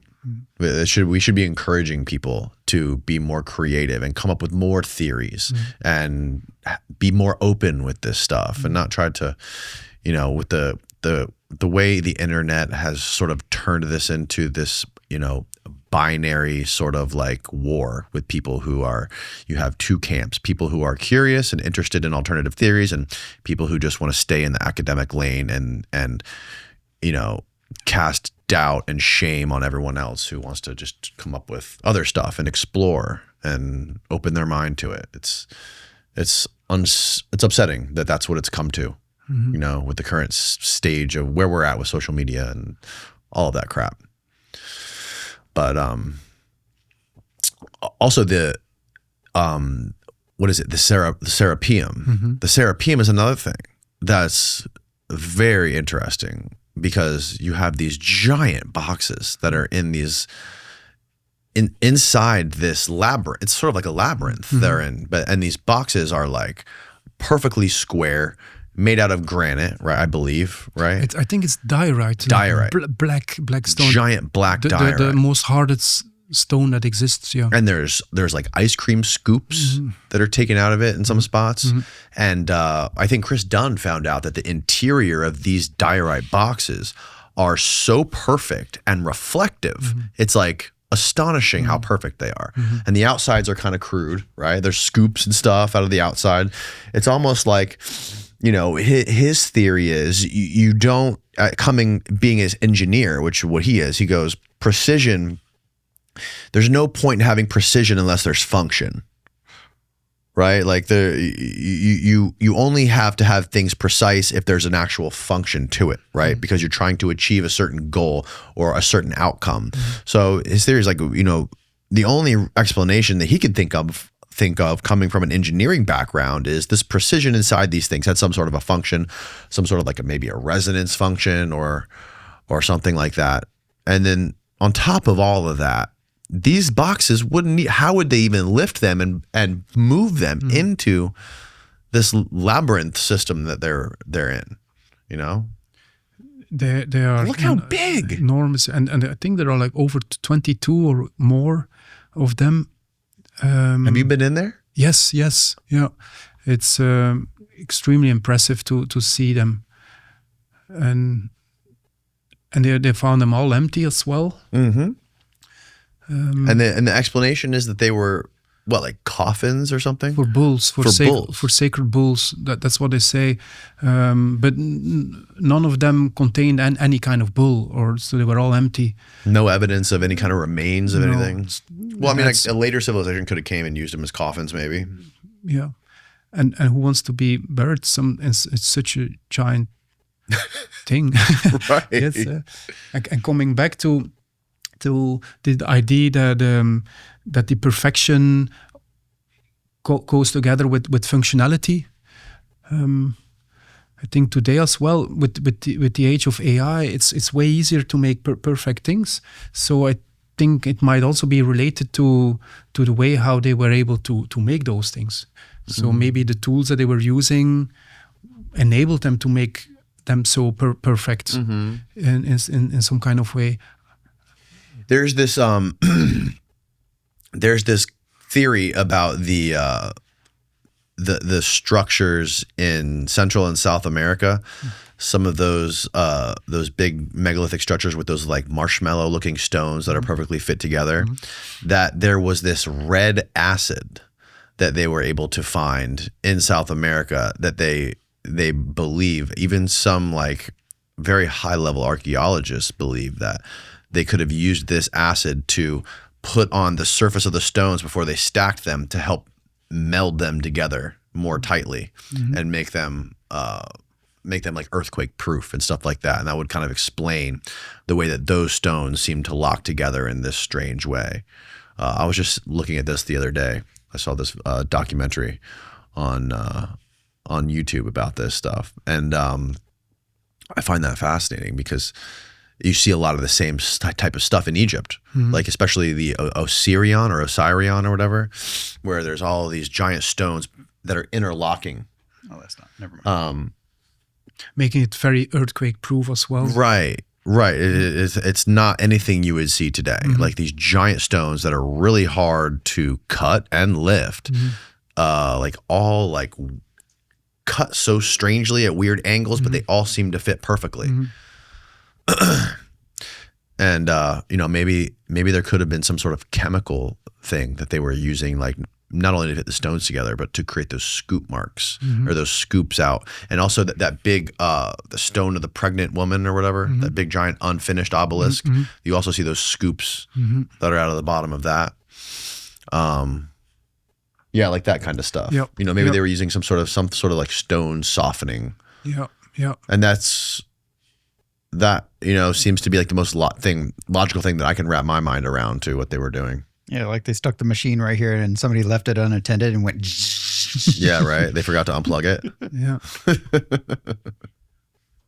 Do you think that all this stuff, like all the pyramids that we see in Egypt, are dated properly? Do you think it's potential that they could be way older? I think they are way older. One of the only things that was dateable, according to me, was in the pyramid itself. There are these shafts, and then they found this wooden piece inside it. Yeah. Graham Hancock referred as well in his books, and then finally they dated it, and they said, yeah, it's contemporary to what we think today of the age of the pyramids. But yeah, I don't know. Yeah, I'm not really like willing to believe that it's just 2,500 years old or something, or I'd say 2,500 BC, just so 5,000 years old. Yeah, I will need some more evidence. To be convinced that the big pyramids are just 5,000 years old.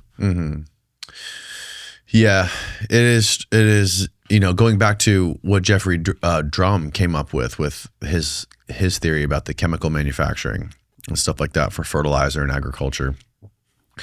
It's curious that like one of the things that NASA said about colonizing other planets is that when we get there, we would have to create factories to be able to extract the natural resources of that planet, because we can't just keep bringing cargo ships of new stuff. We have to figure out how to make stuff there. And there already are astrologists that believe that life could have originated on Mars, especially like millions and millions and millions of years ago, and could have migrated here. So that doesn't seem to be an unreasonable thing for high-level astrologists and astrobiologists. If human beings did start out on Mars and came here, they could have built some sort of factories for some sort of purpose in the desert using something that we could not possibly understand millions or hundreds of thousands or even tens of thousands of years later. I know that's like the ancient alien. That's like the closest bridge I can find between the whole like ancient aliens thing, but it does seem to make a little bit of sense. Yeah, definitely. One of the early books of Graham Hancock was about the Mars mystery as well, about the Sidonia complex on Mars. Yeah, with the DM pyramids and the face of Mars. It's like a 6-sided pyramid, right, or a 5-sided pyramid. A 5-sided pyramids, and he wrote a whole book about it, with the face of Mars nearby, and then also the geometry of these buildings, how they relate. They are very similar than how the big pyramids of Egypt relate, and also the South American ones. According to quite a lot of research, they say that very early on Mars had its own atmosphere and so on. So it might be like a possibility that humanity, as you know, it came from another planet, and it would be strange that if they would be like coming in with spaceships and all these things, and that they would build the big pyramids of Egypt just only as a chemical plant fertilizer thing. So therefore, I'm more into that they integrated the designs and the knowledge as blueprints within the design of the pyramids more than they were, using it. Right. Just to prove how intelligent they were, and how important fertilization and the process of chemical is. But it surely opens up the whole aspect of this lost civilization, to quite some, So it is fascinating the way the measurements there, though, like the angles of the sides of the pyramids and the whole circumference of the pyramid. What is it? It matches like the exact circumference of the Earth. Yes, that's just and so. the golden section is also involved, and the number of P as well. So all these mathematical codes are integrated in the design of the building itself. I myself, as I created this, call it the golden sun disk. It was a disk that I created to fund the whole project, the Mataha Expedition, and in there as well, I tried to integrate as much information as possible, like the flower of life, the whole 360 degree, and the whole system of inclinations and in relationship to the precession of the equinoxes and so on. And for me, it really feels by that the ancients as well did the same with the big pyramids. It looks very simple, extremely simple, but the sophistication is at an unmatched level for me, and you feel it as well when you're inside, like the hall, the big hall. It looks like which big hall? Of the big pyramids. Oh yeah, the ground hall. On an archaeological, on an architectural level, and an artistic one, and a spiritual one, and engineering one, it's like the culmination of what humanity can do. For me, never seen any building that is for me resonates at a higher level than that one. So Yeah. We just the other day even found out that they just started doing a whole nother section of excavations at Gobekli Tepe. Oh, And I hadn't even heard that. No, me neither. Yeah, apparently there was this whole area of olive trees that were right next to it, and they got rid of all the olive trees and they started excavating all that, like this huge area where they're already finding stuff. And they're saying that there could have been like that's could have where the housing would have been for the civilization that was there or whatever, like right next to the complex with all the T-pillars and stuff like this. Yeah, that's crazy. Find that, Steve. Yeah, right there. So this is brand new. Wow. So that's like the main complex right there with that sort of like dome. And that's so where all these squares are, I guess, is where those trees used to be. And they removed all those trees and like they're already finding all this stuff. All this stuff. Wow. Incredible. Yeah, it's totally incredible. Not even that deep either. No. It's just funny to me how it's like we're so worried about the narrative. Like we have to keep the story consistent, right? Like it's almost like, you know, the certain gatekeepers are afraid of more excavations because it's going to make it more difficult for them to keep the narrative straight, right? Like we have a specific timeline of history that's written in the textbooks that we teach. And oh my God, we can't let anyone dig too deep because they're going to find stuff that's going to like really throw a wrench into the story that's been told and what's been taught to everyone throughout history. And, you know, like they look at it as if it's a problem, which is so bonkers to me because it's not like a hard science that you can measure, right? In a lab or weigh or, you know, anything like that. It's not objective. Like like archaeology is based on telling stories of the past, right? It's a very human thing. These are human beings that are doing this. And there's just so much ego and narrative involved in this stuff that it becomes a big problem. You know, it's like psychology. Yeah, archaeology is a soft science. Yeah. Yeah, there are some hard elements like the tools and but yeah, and it's also a very weak one. The paradigm like 3000 BC, prehistory ended. Before 3000 BC, humanity was not able to read, write, no mathematics at all. And then 200 years later, we built the big pyramids of Egypt. It's like starting out with the Bugatti Chiron as a first car. And so, but apparently academics have no problem with these issues. But as soon as you start scratching and all these things come up, it needs, I think what they are like facing is a whole lot of pressure now, and it's getting momentum that the whole paradigm that we are living in is going to completely collapse. And AI and the technologies are seriously going to help in this. Yeah, and you guys are using a lot of AI to sort of bring in different aspects, different data from different areas of expertise, and sort of combine them and get a good 360 view of what's going on. Is that right? And is that part of your you have this Biblioteca del Sol or whatever? And what specifically is that? And are you using AI with all of that? So far, it was the complete opposite of AI in the beginning. The whole idea of the Biblioteca del Sol, which is a high mountain library in the Sierra Nevada mountains in Spain that I built some 15, 20 years ago, is that it was going to be, or is a cultural ark in case that we had like a solar storm that would fry a solar storm that would fry all of civilization. That's the whole electromagnetic civilization that we're in. So, and that we have like a backup in books and in records to be able to restart a civilization, and that we don't lose all our knowledge.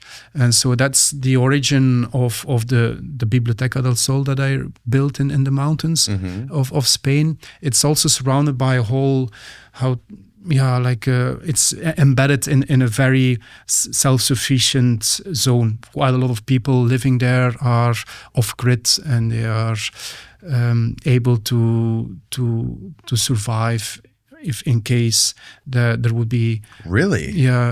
like a massive, even a world war or so, like, or a massive volcanic eruption or so. How long did it take you to build this?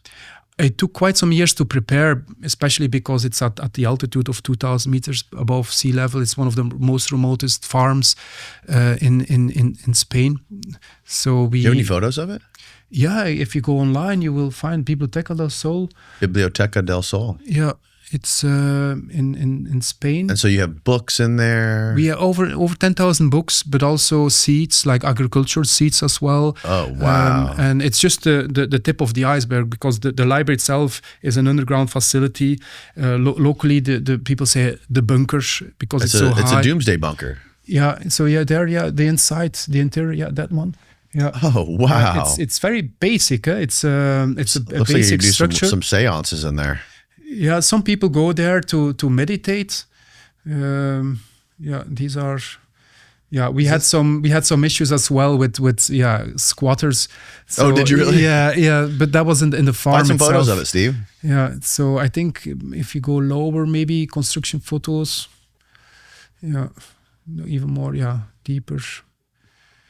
Yeah, there you had some construction photos. Okay. If you go a little bit, that's the entrance. Holy smokes. Yeah. So it's not designed as Dude, as how much did this cost? as a living unit. It's really designed to store information. Yeah. Now, did you case it in something, So or did you just dig it right originally, out of the mountain? I think if you went a little bit backwards, back up, there was this thing, that one with the yellow boards, that one. So that's how it was built. So we created a whole, first like a foundation layer of 1 meter. I see. So you poured it with and then concrete. poured it. There is no metal involved. It's all fiber rebar. So Yep. so there's no induction currents might be able to weaken the metal, or even like corrosion. There's no possible. So this structure is also designed to. There's also a movie on the whole. You made project. a movie about it. Yeah. It's online. It's called Time Capsule. And so far, How did you decide what books and stuff to put in here? And so in the beginning, people were able to send books, but I was receiving so many books, I needed to start selecting them. Yeah. And I started selecting them on their value towards like a future event. So because many books after such a cataclysm might not be so worth. So these are like seeds, agricultural seeds. So to be able to start also farming and so on. Wow. And in some way, it's like a mirror that I created in relationship to the Labyrinth of Egypt, which is also, I think, designed to be a library in case that the whole. You think that the Labyrinth could be something like this? Yes. Like a time capsule? Like a time capsule, a backup in case of a major world cataclysm.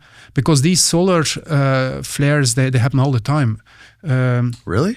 Like in 1885, we had the Carrington event, which was an X200.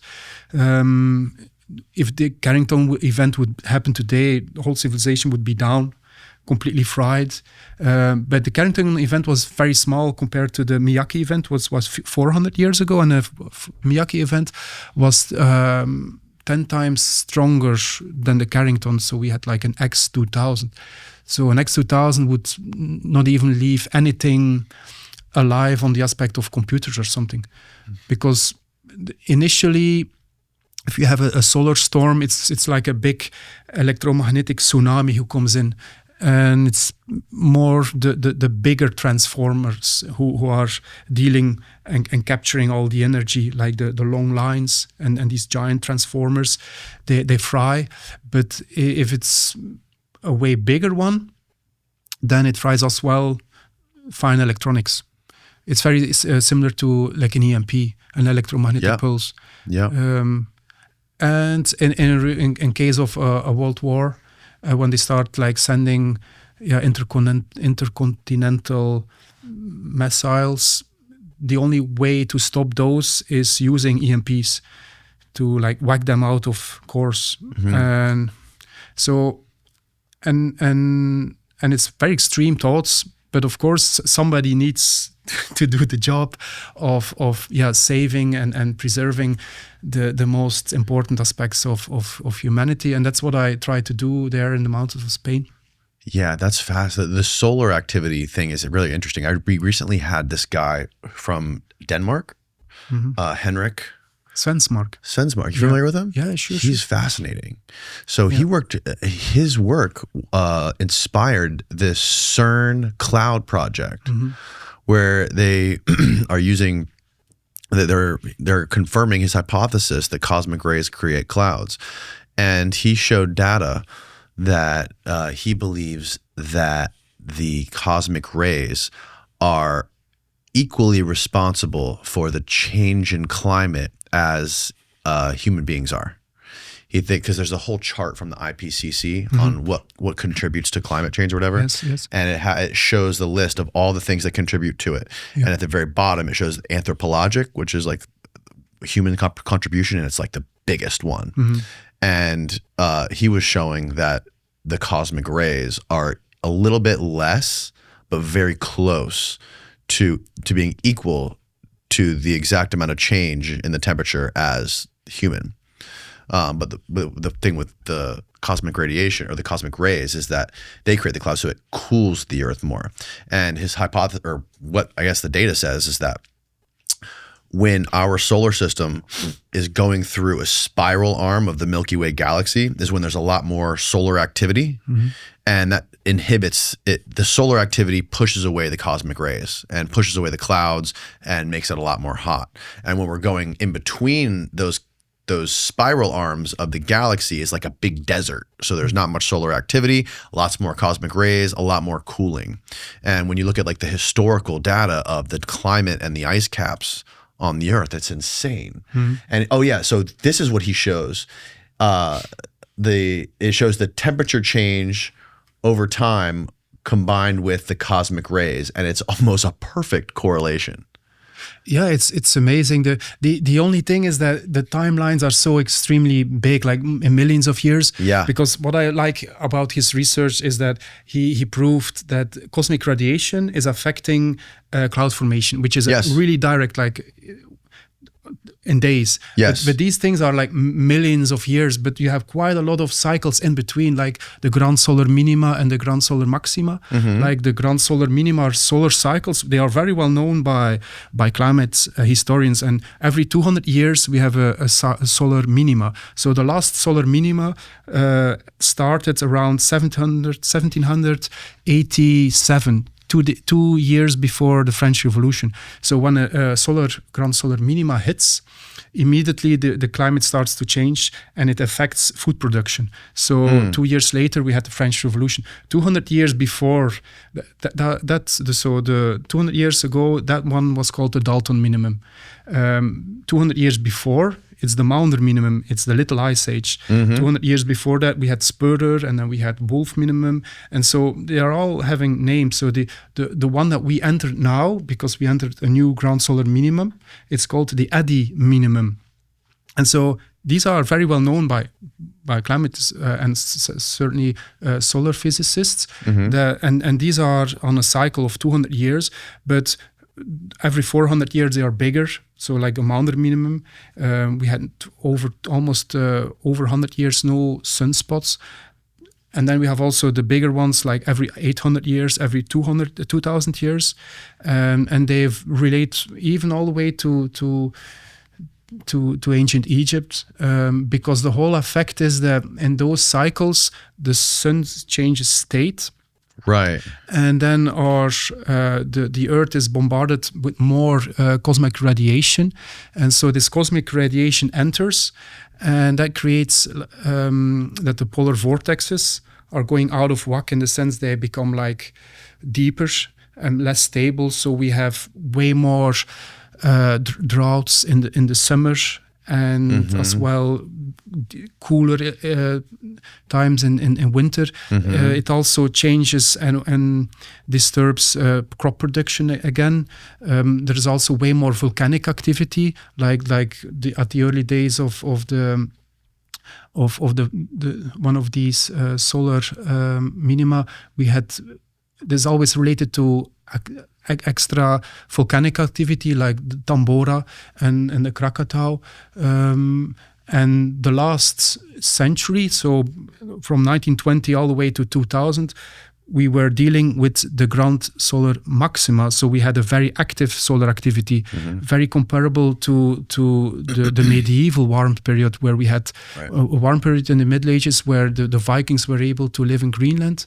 So, and then, of course, we have also these cycles like interglacials and ice ages. So the whole ice age cycle is around 100,000 years, and it ends always with an interglacial of around 12,000 years. So, and now we are at the very end of this Holocene interglacial area. So, and the sun is changing states, and we have way more cosmic radiation coming in, and it's about to get on the geological scale. It's about to get very cold. It's going to flip. Going to flip. Yes. What do you mean flip? So that we are going to enter, like, mostly the end of such time, or at the very beginning as well, like the younger Dryas. It's marked by a major, cataclysmic event. Some say that's related to the impact of meteorites, right? But mostly it's solar activity. So we might be dealing with we call it like a solar nova event. Oh wow! And that is we a solar nova event. Yeah. So you think the younger Dryas was solar based? Yeah. So I'm very into the research of Robert Shaw as well, who stacks quite a lot of proof that it's solar based. Meteorites might be involved because, in the sense that if you have a solar event, then like the big planets like Jupiter, who are like the vacuum cleaners of our heliosphere, are not active then, and Earth can get some more. It could be a combo of both, maybe. Yeah, combo of both. But definitely, the sun is very important in those cycles. But even what Svensmark is laying out, that during those times of these grand cycles, during ice ages, we have a lot of, they call it ice age dust coming in our heliosphere. Ice age dust is like way more particles, and we also see that during ice ages, this cosmic dust is stacking up in ice, and we can see it in ice boreholes. Cosmic dust. Yes, okay. and now the cosmic dust is re-entering our heliosphere again, and our sun is changing state. Many people say in the past the sun was more yellow, now it's becoming more white, So explain to me why there's more cosmic dust when it gets colder. So the cosmic dust is affecting the interior of our heliosphere. So the sun itself is surrounded by more cosmic dust, like more particles, where the sun is not able to emit so much radiation, but it doesn't only affect the sun, but it affects every planet as well, because now the Earth is going through a state of weakening of our geomagnetic field, but all the other planets are experiencing the same. So you have like other planets like Saturnus, and so you see that their constitution is changing. So it's not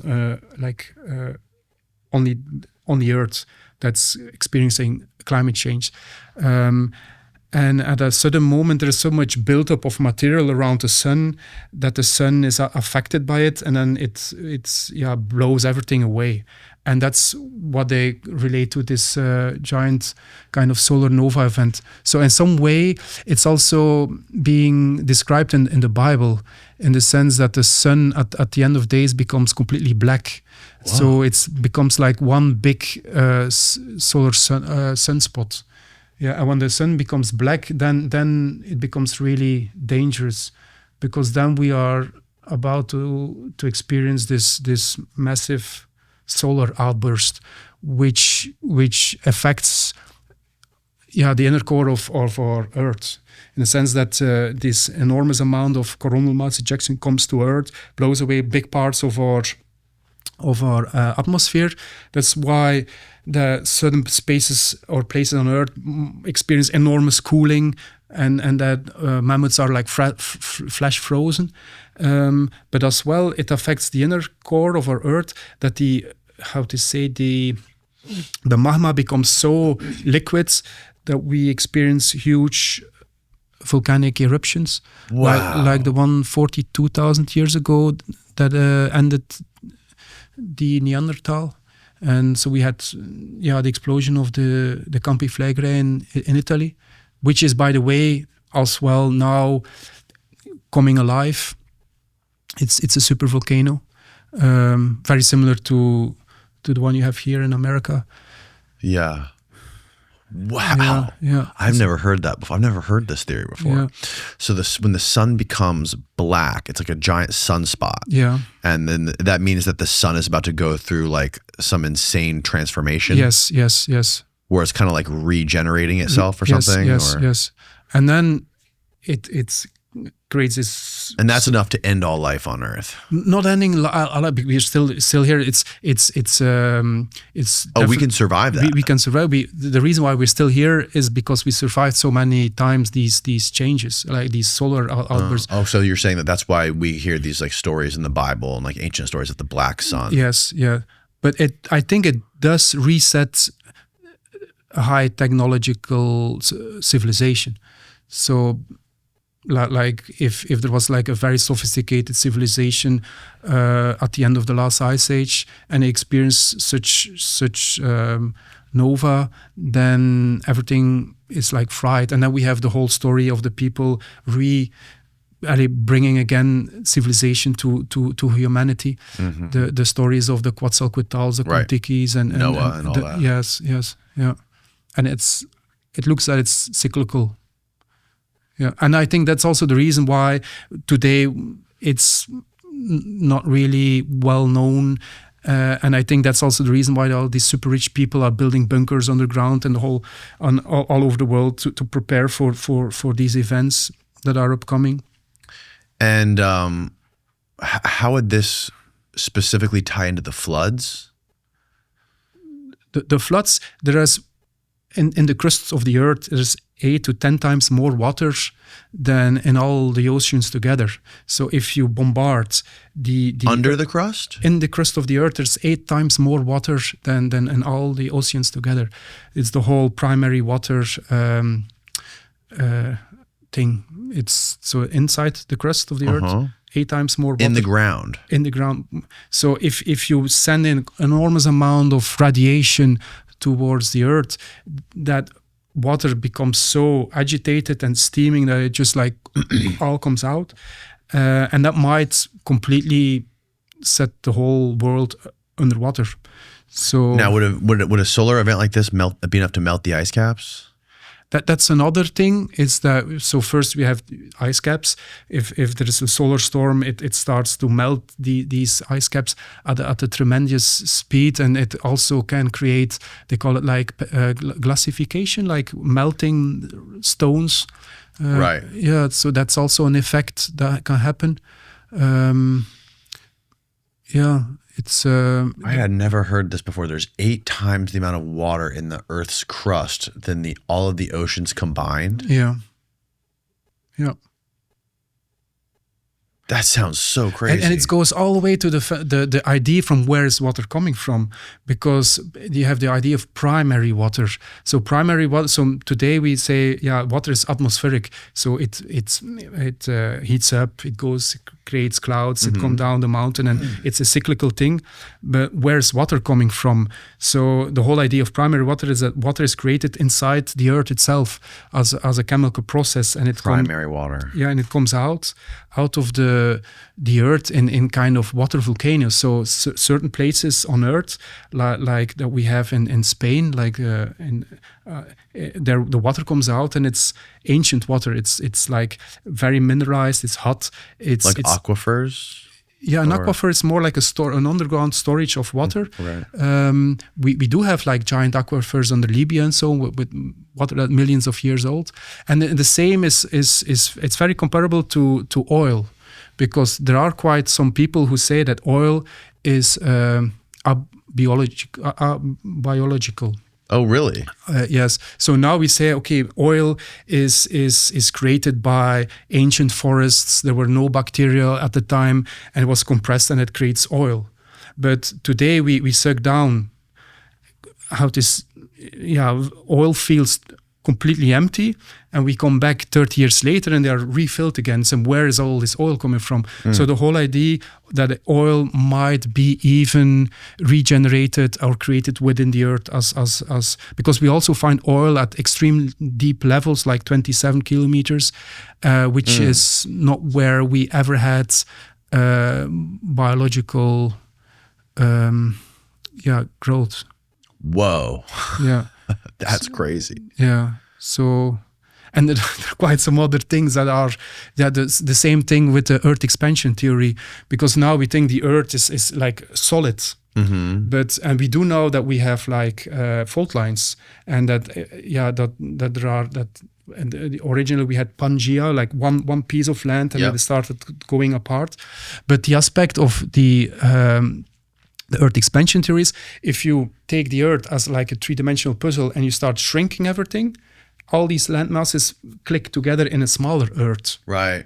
Yeah, and so it's the idea like is the Earth is getting bigger. It's getting bigger, and it also explains why several of these dinosaurs are way too big to live at the gravity level of today, because they have like necks of 30 meters long and have birds who are way too heavy to fly.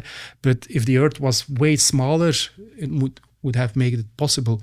So the Earth is like, and it's also said that every time we have such solar events, that the Earth starts to grow. And that's also why all these... and gravity gets heavier when the Earth gets bigger. Yeah, that stronger. Yeah. Whoa. So how does solar wind tie into all this? Because the solar wind coming from the sun somehow creates like the Van Allen radiation belts around the Earth. Is that right? The sun itself, has its electromagnetic field, and the Earth itself is like a giant, generator of, and it's fed by the energy of the sun. By like umbilical cords, but the sun itself is also well connected to the center of the Milky Way, and the Milky Way is again connected, so it's like all interconnected thing. The Van Allen belts are like protection shields of the Earth. Right.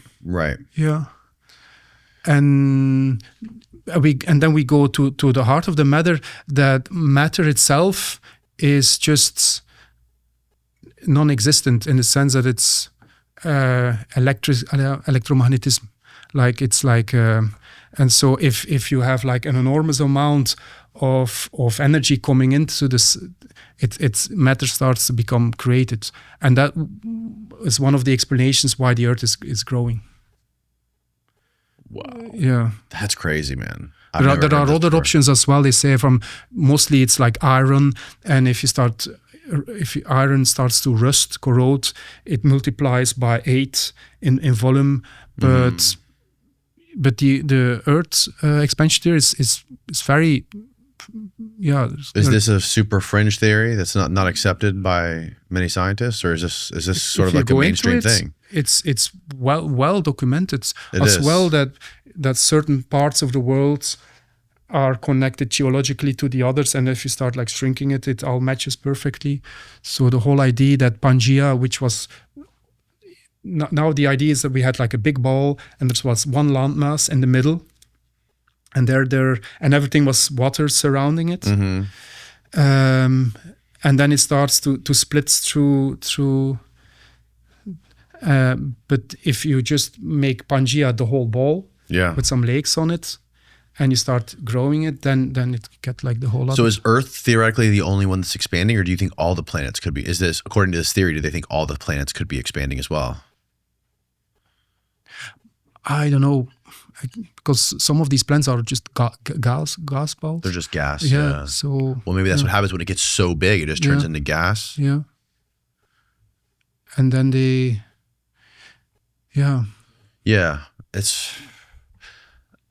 It seems most likely to me that there's this theory that if all the planets are expanding away from the sun, that, you know, if Mars was once in the habitable zone and Earth was more like where Venus is, that, you know, life would have to jump back to the planet that's close to the habitable zone, right? So like maybe in like millions and millions of years, Venus will be now where Earth is aligned with, and then we will have to jump back to Venus. What is this, Steve? It's an animation. Can I open such one? Oh yeah, there's cold ones out there if you want one. Oh, it's fine. Oh, this is a weird animation because it shows the land covering all of the surface. Yes, so that Pangaea is not like one piece of land surrounded by water, but that Pangaea was the whole bowl itself. And there was no water on the surface. No water on the surface, and the water is created by the planet itself as well. So that, because now the whole theory is that water is entering through meteorites, one by one. But if the Earth is able to create its water, then we have like a whole other story. Yeah, well, there's allegedly there is. They believe, astrophysicists believe that there was more deeper and bigger oceans on Mars than there is currently on Earth. Like in ancient Mars, there was probably, what's the stat, Steve? They think it was maybe 8 times the amount of water, the amount of volume in oceans on Mars than is currently on Earth, which is very interesting. Like, where did all that water go? Did the planet just die? What are you doing with bees? Yeah, bees. I'm a beekeeper. Yeah, it's just started as part of me being an almond farmer in Spain, and for pollination of my almond trees. And I got into bees, and 1 beehive, 2 beehives, and then I started doing art projects with bees as well, more as a way to help bees deal with pollution and all these things. So pollution. Yes, bees are having a lot of issues with these crops and chemicals that they use. So the bees go to these crops, they bring in the nectar, and when the winter starts, they start eating their own pollen and honey, and then they started poisoning themselves with the food they were collecting in the summer. And then you have these die-offs of beehives, and it's a big thing, because bees are very connected to humanity. Everything that we like to eat, like apples, and it's pollinated by bees. And for me, bees also became very the way how a beehive is also organized. Because many people think we have a queen bee, but the queen bee is not the queen. She's just like the breeding mother. All of the organization of the hive is not hierarchical. It's organized from the middle. So this whole beehive organizes itself from the middle. There are no directors. So and which I find really interesting to study towards how humanity can function as well as a unity. Like all the other bees mate with the one bee? No. So to start with, most of the bees are all female as well. You only have all female. Yeah, very few drones. Drones are male bees, so the majority are females. And the difference between a queen bee and a normal bee is that a queen bee is, in essence, a very normal bee who is fed some queen jelly. So you take a normal little bee and you start feeding it another kind of food, and it becomes a queen bee. It's only based on the food. So you can also compare it with information, so that if you have anybody, a normal person, if you feed this person special information, then you create something else. So, and the whole organization of the hive is not coordinated by the bee. The queen bee, she just lays eggs. There is no coordination there. It's the whole hive who self-coordinates. So how do they all know what to do, and how do they all stay coordinated? That's what I find so interesting. So how does it function? How does it work? So they communicate by dancing. So they dance, and they're also extremely resistant to a whole lot of things. They are existing for over 100 million years. They're able to survive all these cataclysms. Even like on La Palma, we had this volcanic outburst like several years ago, and several weeks later, under the sand, under the ash, they were able to uncover a whole set of beehives, and all the bees were still alive inside. Whoa! Yeah, it's insane how hardy these animals. Bees have been on Earth for hundreds of millions of years. Yeah, and they're very inspiring. That's also why so many Freemasonic and secret societies are using the bee as an example of how humanity can organize itself. Yeah. They did something weird here in Florida with bees a couple of years ago. One of the universities was, they were doing some sort of weird study. Look it up, Steve. I don't remember much about it. Just type in Florida University bee study. Had to do with like bees and electromagnetism, like 5G and things like this, or had it to do with...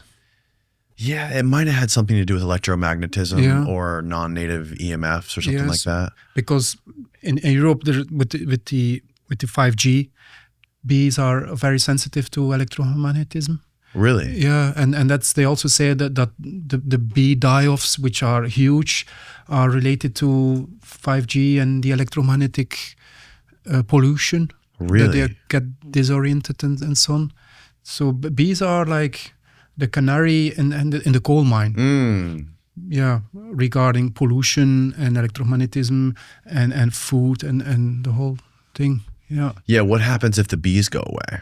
Well, Steiner said, Rudolf Steiner, when the bees go away, humanity is about to die as well, because without bees, mankind cannot survive.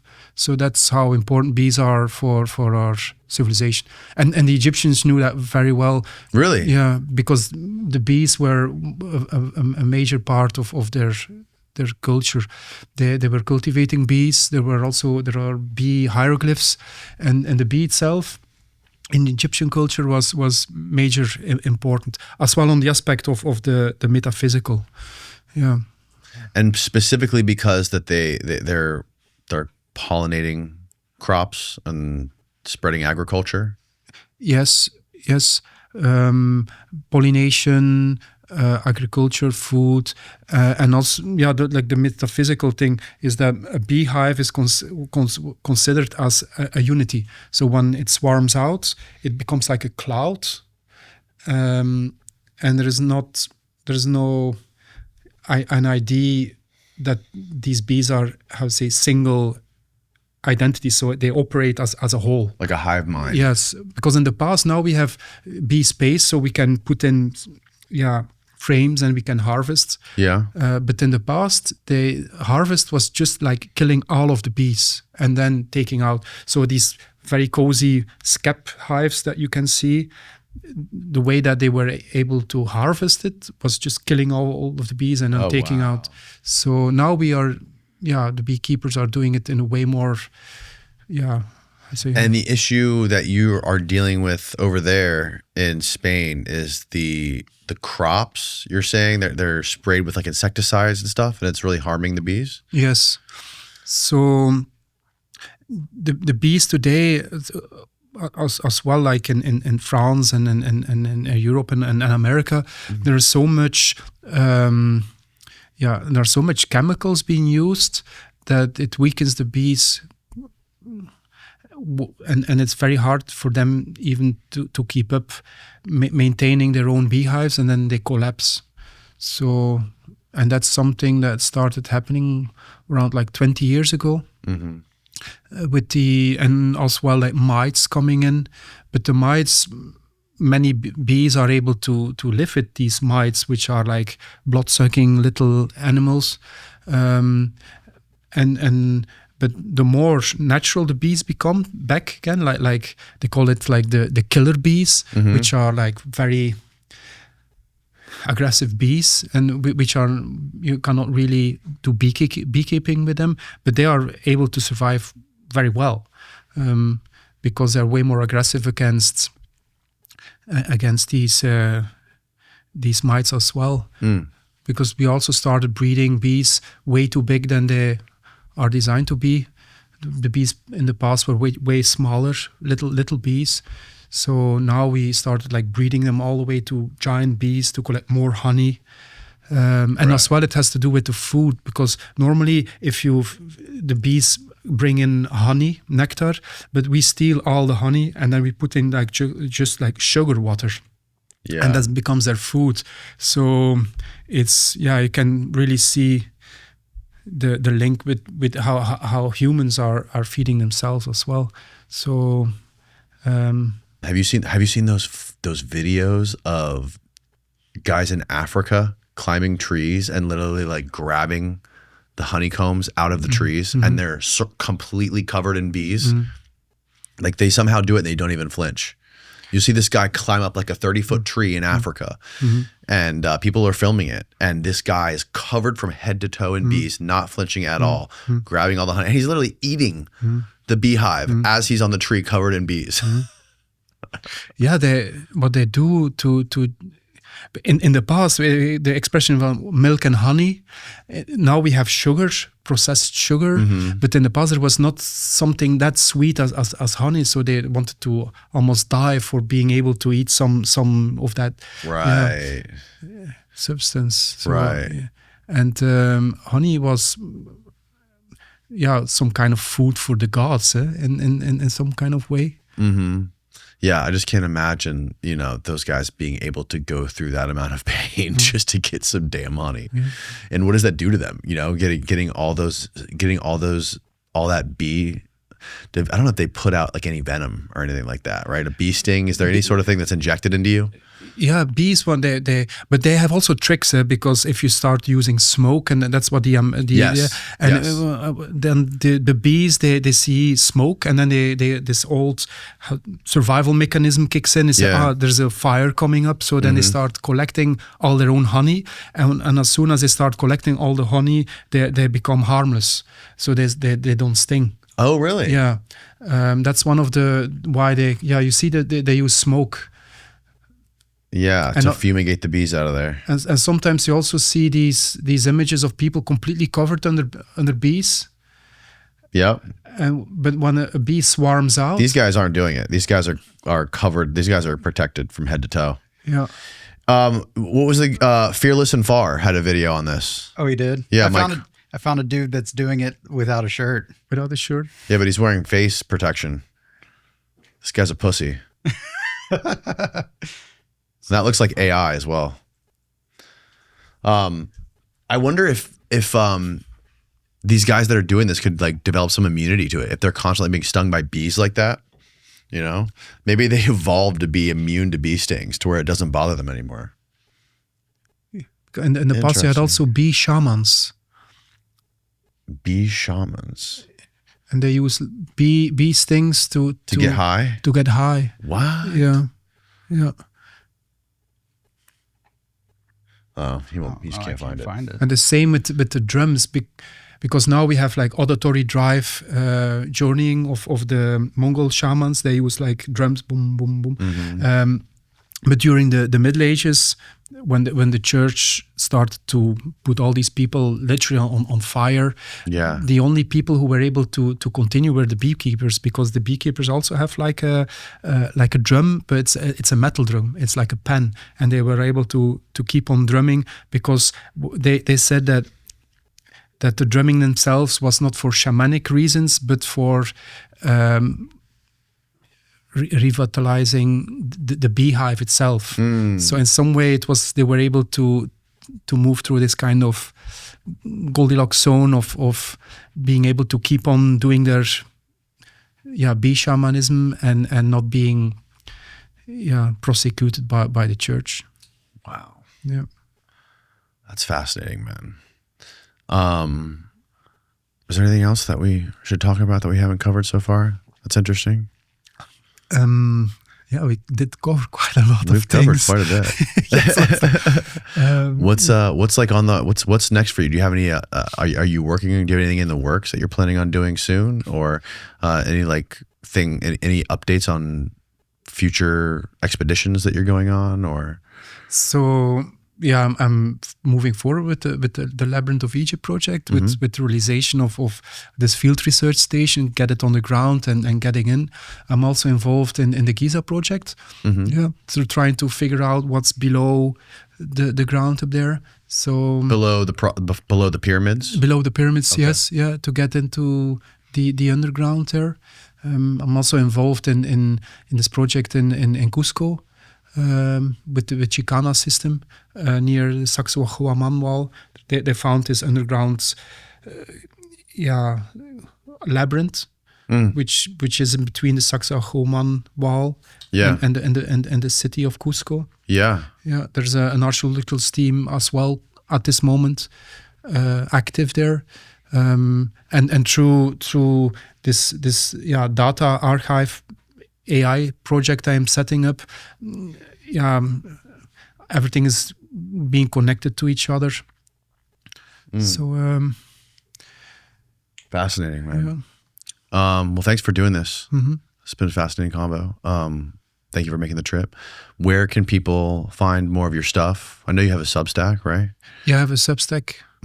It's Labyrinth of Egypt. I have also my foundation, which is called the Mataha Foundation, and also cooperating with the Archaeological Rescue Foundation in America. It's also like a 501c3, and it's like a cooperation, the realization of rescuing archaeology. Rescuing what? Archaeology. Archaeology. Oh, okay, cool. Yeah.